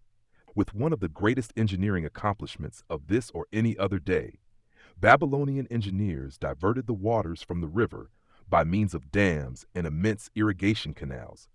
Far out across that arid valley went these canals to pour the life-giving waters over the fertile soil. This ranks among the first engineering feats known to history. Such abundant crops as were the reward of this irrigation system, the world had never seen before. Fortunately, during its long existence, Babylon was ruled by successive lines of kings to whom conquest and plunder were but incidental. While it engaged in many wars, most of these were local or defensive against ambitious conquerors from other countries who coveted the fabulous treasures of Babylon. The outstanding rulers of Babylon live in history because of their wisdom, enterprise, and justice. Babylon produced no strutting monarchs who sought to conquer the known world that all nations might pay homage to their egotism. As a city, Babylon exists no more. When those energizing human forces that built and maintained the city for thousands of years were withdrawn, it soon became a deserted ruin. The site of the city is in Asia, about 600 miles east of the Suez Canal, just north of the Persian Gulf. The latitude is about 30 degrees above the equator, practically the same as that of Yuma, Arizona. It possessed a climate similar to that of this American city, hot and dry. Today, this valley of the Euphrates, once a populous irrigated farming district, is again a wind-swept arid waste. Scant grass and desert shrubs strive for existence against the wind-blown sands. Gone are the fertile fields, the mammoth cities, and the long caravans of rich merchandise. Nomadic bands of Arabs, securing a scant living by tending small herds, what are the only inhabitants? Such it has been since about the beginning of the Christian era. Dotting this valley are earthen hills. For centuries, they were considered by travelers to be nothing else. The attention of archaeologists was finally attracted to them because of broken pieces of pottery and brick washed down by the occasional rainstorms. Expeditions, financed by European and American museums, were sent here to excavate and see what could be found. Picks and shovels soon proved these hills to be ancient cities. City graves, they might well be called. Babylon was one of these. Over it for something like 20 centuries, the winds had scattered the desert dust. Built originally of brick, all exposed walls had disintegrated and gone back to earth once more. Such is Babylon, the wealthy city today. a heap of dirt so long abandoned that no living person even knew its name, until it was discovered by carefully removing the refuse of centuries from the streets and the fallen wreckage of its noble temples and palaces. Many scientists consider the civilization of Babylon and other cities in this valley to be the oldest of which there is a definite record. Positive dates have been proved reaching back 8,000 years. An interesting fact in this connection is the means used to determine these dates. Uncovered in the ruins of Babylon were descriptions of an eclipse of the sun. Modern astronomers readily computed the time when such an eclipse, visible in Babylon, occurred and thus established a known relationship between their calendar and our own. In this way, we have proved that 8,000 years ago, the Sumerites, who inhabited Babylonia, were living in walled cities. One can only conjecture for how many centuries previous such cities had existed. Their inhabitants were not mere barbarians living within protecting walls. They were an educated and enlightened people. So far as written history goes, they were the first engineers, the first astronomers, the first mathematicians, the first financiers, and the first people to have a written language. Mention has already been made of the irrigation systems that transformed the arid valley into an agricultural paradise. The remains of these canals can still be traced, although they are mostly filled with accumulated sand. Some of them were of such size that, when empty of water, a dozen horses could be ridden abreast along their bottoms. In size, they compare favorably with the largest canals in Colorado and Utah. In addition to irrigating the valley lands, Babylonian engineers completed another project of similar magnitude.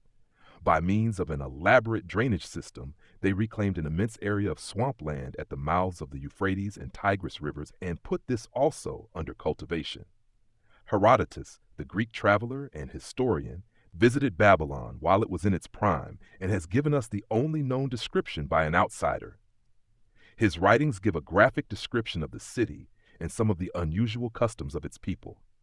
He mentions the remarkable fertility of the soil and the bountiful harvest of wheat and barley that they produced. The glory of Babylon has faded, but its wisdom has been preserved for us. For this, we are indebted to their form of records. In that distant day, the use of paper had not been invented. Instead, they laboriously engraved their writing upon tablets of moist clay. When completed, these were baked and became hard tiles. In size, they were about 6 by 8 inches and an inch in thickness. These clay tablets, as they are commonly called, were used much as we use modern forms of writing.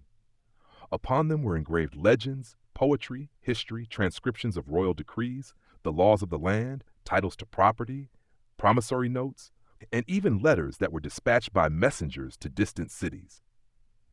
From these clay tablets, we are permitted an insight into the intimate, personal affairs of the people. For example, one tablet, evidently from the records of a country storekeeper, relates that upon the given date, a certain named customer brought in a cow and exchanged it for 7 sacks of wheat, 3 being delivered at the time, and the other 4 to await the customer's pleasure. Safely buried in the wrecked cities, archaeologists have recovered entire libraries of these tablets, hundreds of thousands of them. One of the outstanding wonders of Babylon was the immense walls surrounding the city.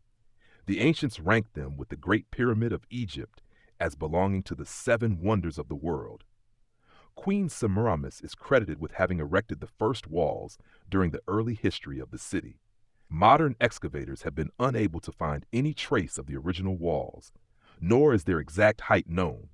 From mention made by early writers, it is estimated they were about 50 to 60 feet high, faced on the outer side with burnt brick and further protected by a deep moat of water.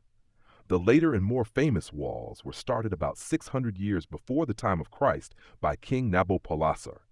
Upon such a gigantic scale did he plan the rebuilding that he did not live to see the work finished. This was left to his son, Nebuchadnezzar, whose name is familiar in biblical history. The height and length of these later walls stagger belief. They are reported upon reliable authority to have been about 160 feet high, the equivalent of the height of a modern 15-story office building. The total length is estimated as between 9 and 11 miles. So wide was the top that a 6-horse chariot could be driven around them. Of this tremendous structure, little now remains except portions of the foundations and the moat. In addition to the ravages of the elements, the Arabs completed the destruction by quarrying the brick for building purposes elsewhere. Against the walls of Babylon marched in turn the victorious armies of almost every conqueror of that age of wars of conquest. A host of kings laid siege to Babylon, but always in vain. Invading armies of that day were not to be considered lightly. Historians speak of such units as 10,000 horsemen, 25,000 chariots, 1,200 regiments of foot soldiers with 1,000 men to the regiment. Often 2 or 3 years of preparation would be required to assemble war materials and depots of food along the proposed line of march. The city of Babylon was organized much like a modern city. There were streets and shops. Peddlers offered their wares through residential districts. Priests officiated in magnificent temples. The city was an inner enclosure for the royal palaces. The walls about this were said to have been higher than those about the city. The Babylonians were skilled in the arts. These included sculpture, painting, weaving, gold working, and the manufacture of metal weapons and agricultural implements. Their jewelers created some of the most artistic jewelry, and many samples have been recovered from the graves of its wealthy citizens, now on exhibition in the leading museums of the world. At a very early period, when the rest of the world was still hacking at trees with stone-headed axes, or hunting and fighting with flint-pointed spears and arrows, the Babylonians were using axes, spears, and arrows with metal heads. The Babylonians were clever financiers and traders. So far as we know, they were the original inventors of money as a means of exchange, promissory notes, and written titles to property. Babylon was never entered by hostile armies until about 540 years before the birth of Christ. Even then, the walls were not captured. The story of the fall of Babylon is most unusual. Cyrus, one of the great conquerors of that period, intended to attack the city and hoped to take its impregnable walls. Advisors of Nabonidus, the king of Babylon, persuaded him to go forth to meet Cyrus and give him battle without waiting for the city to be besieged. In the ensuing defeat of the Babylonian army, it fled away from the city. Cyrus, thereupon, entered the open gates and took possession without resistance. Thereafter, the power and prestige of the city gradually waned until, in the course of a few hundred years, it was eventually abandoned, deserted, and left for the winds and storms to level once again to the desert earth from which its grandeur had originally been built. Babylon had fallen, never to rise again, but to it civilization owes much. The eons of time have crumbled to dust the proud walls of its temples, but the wisdom of Babylon endures.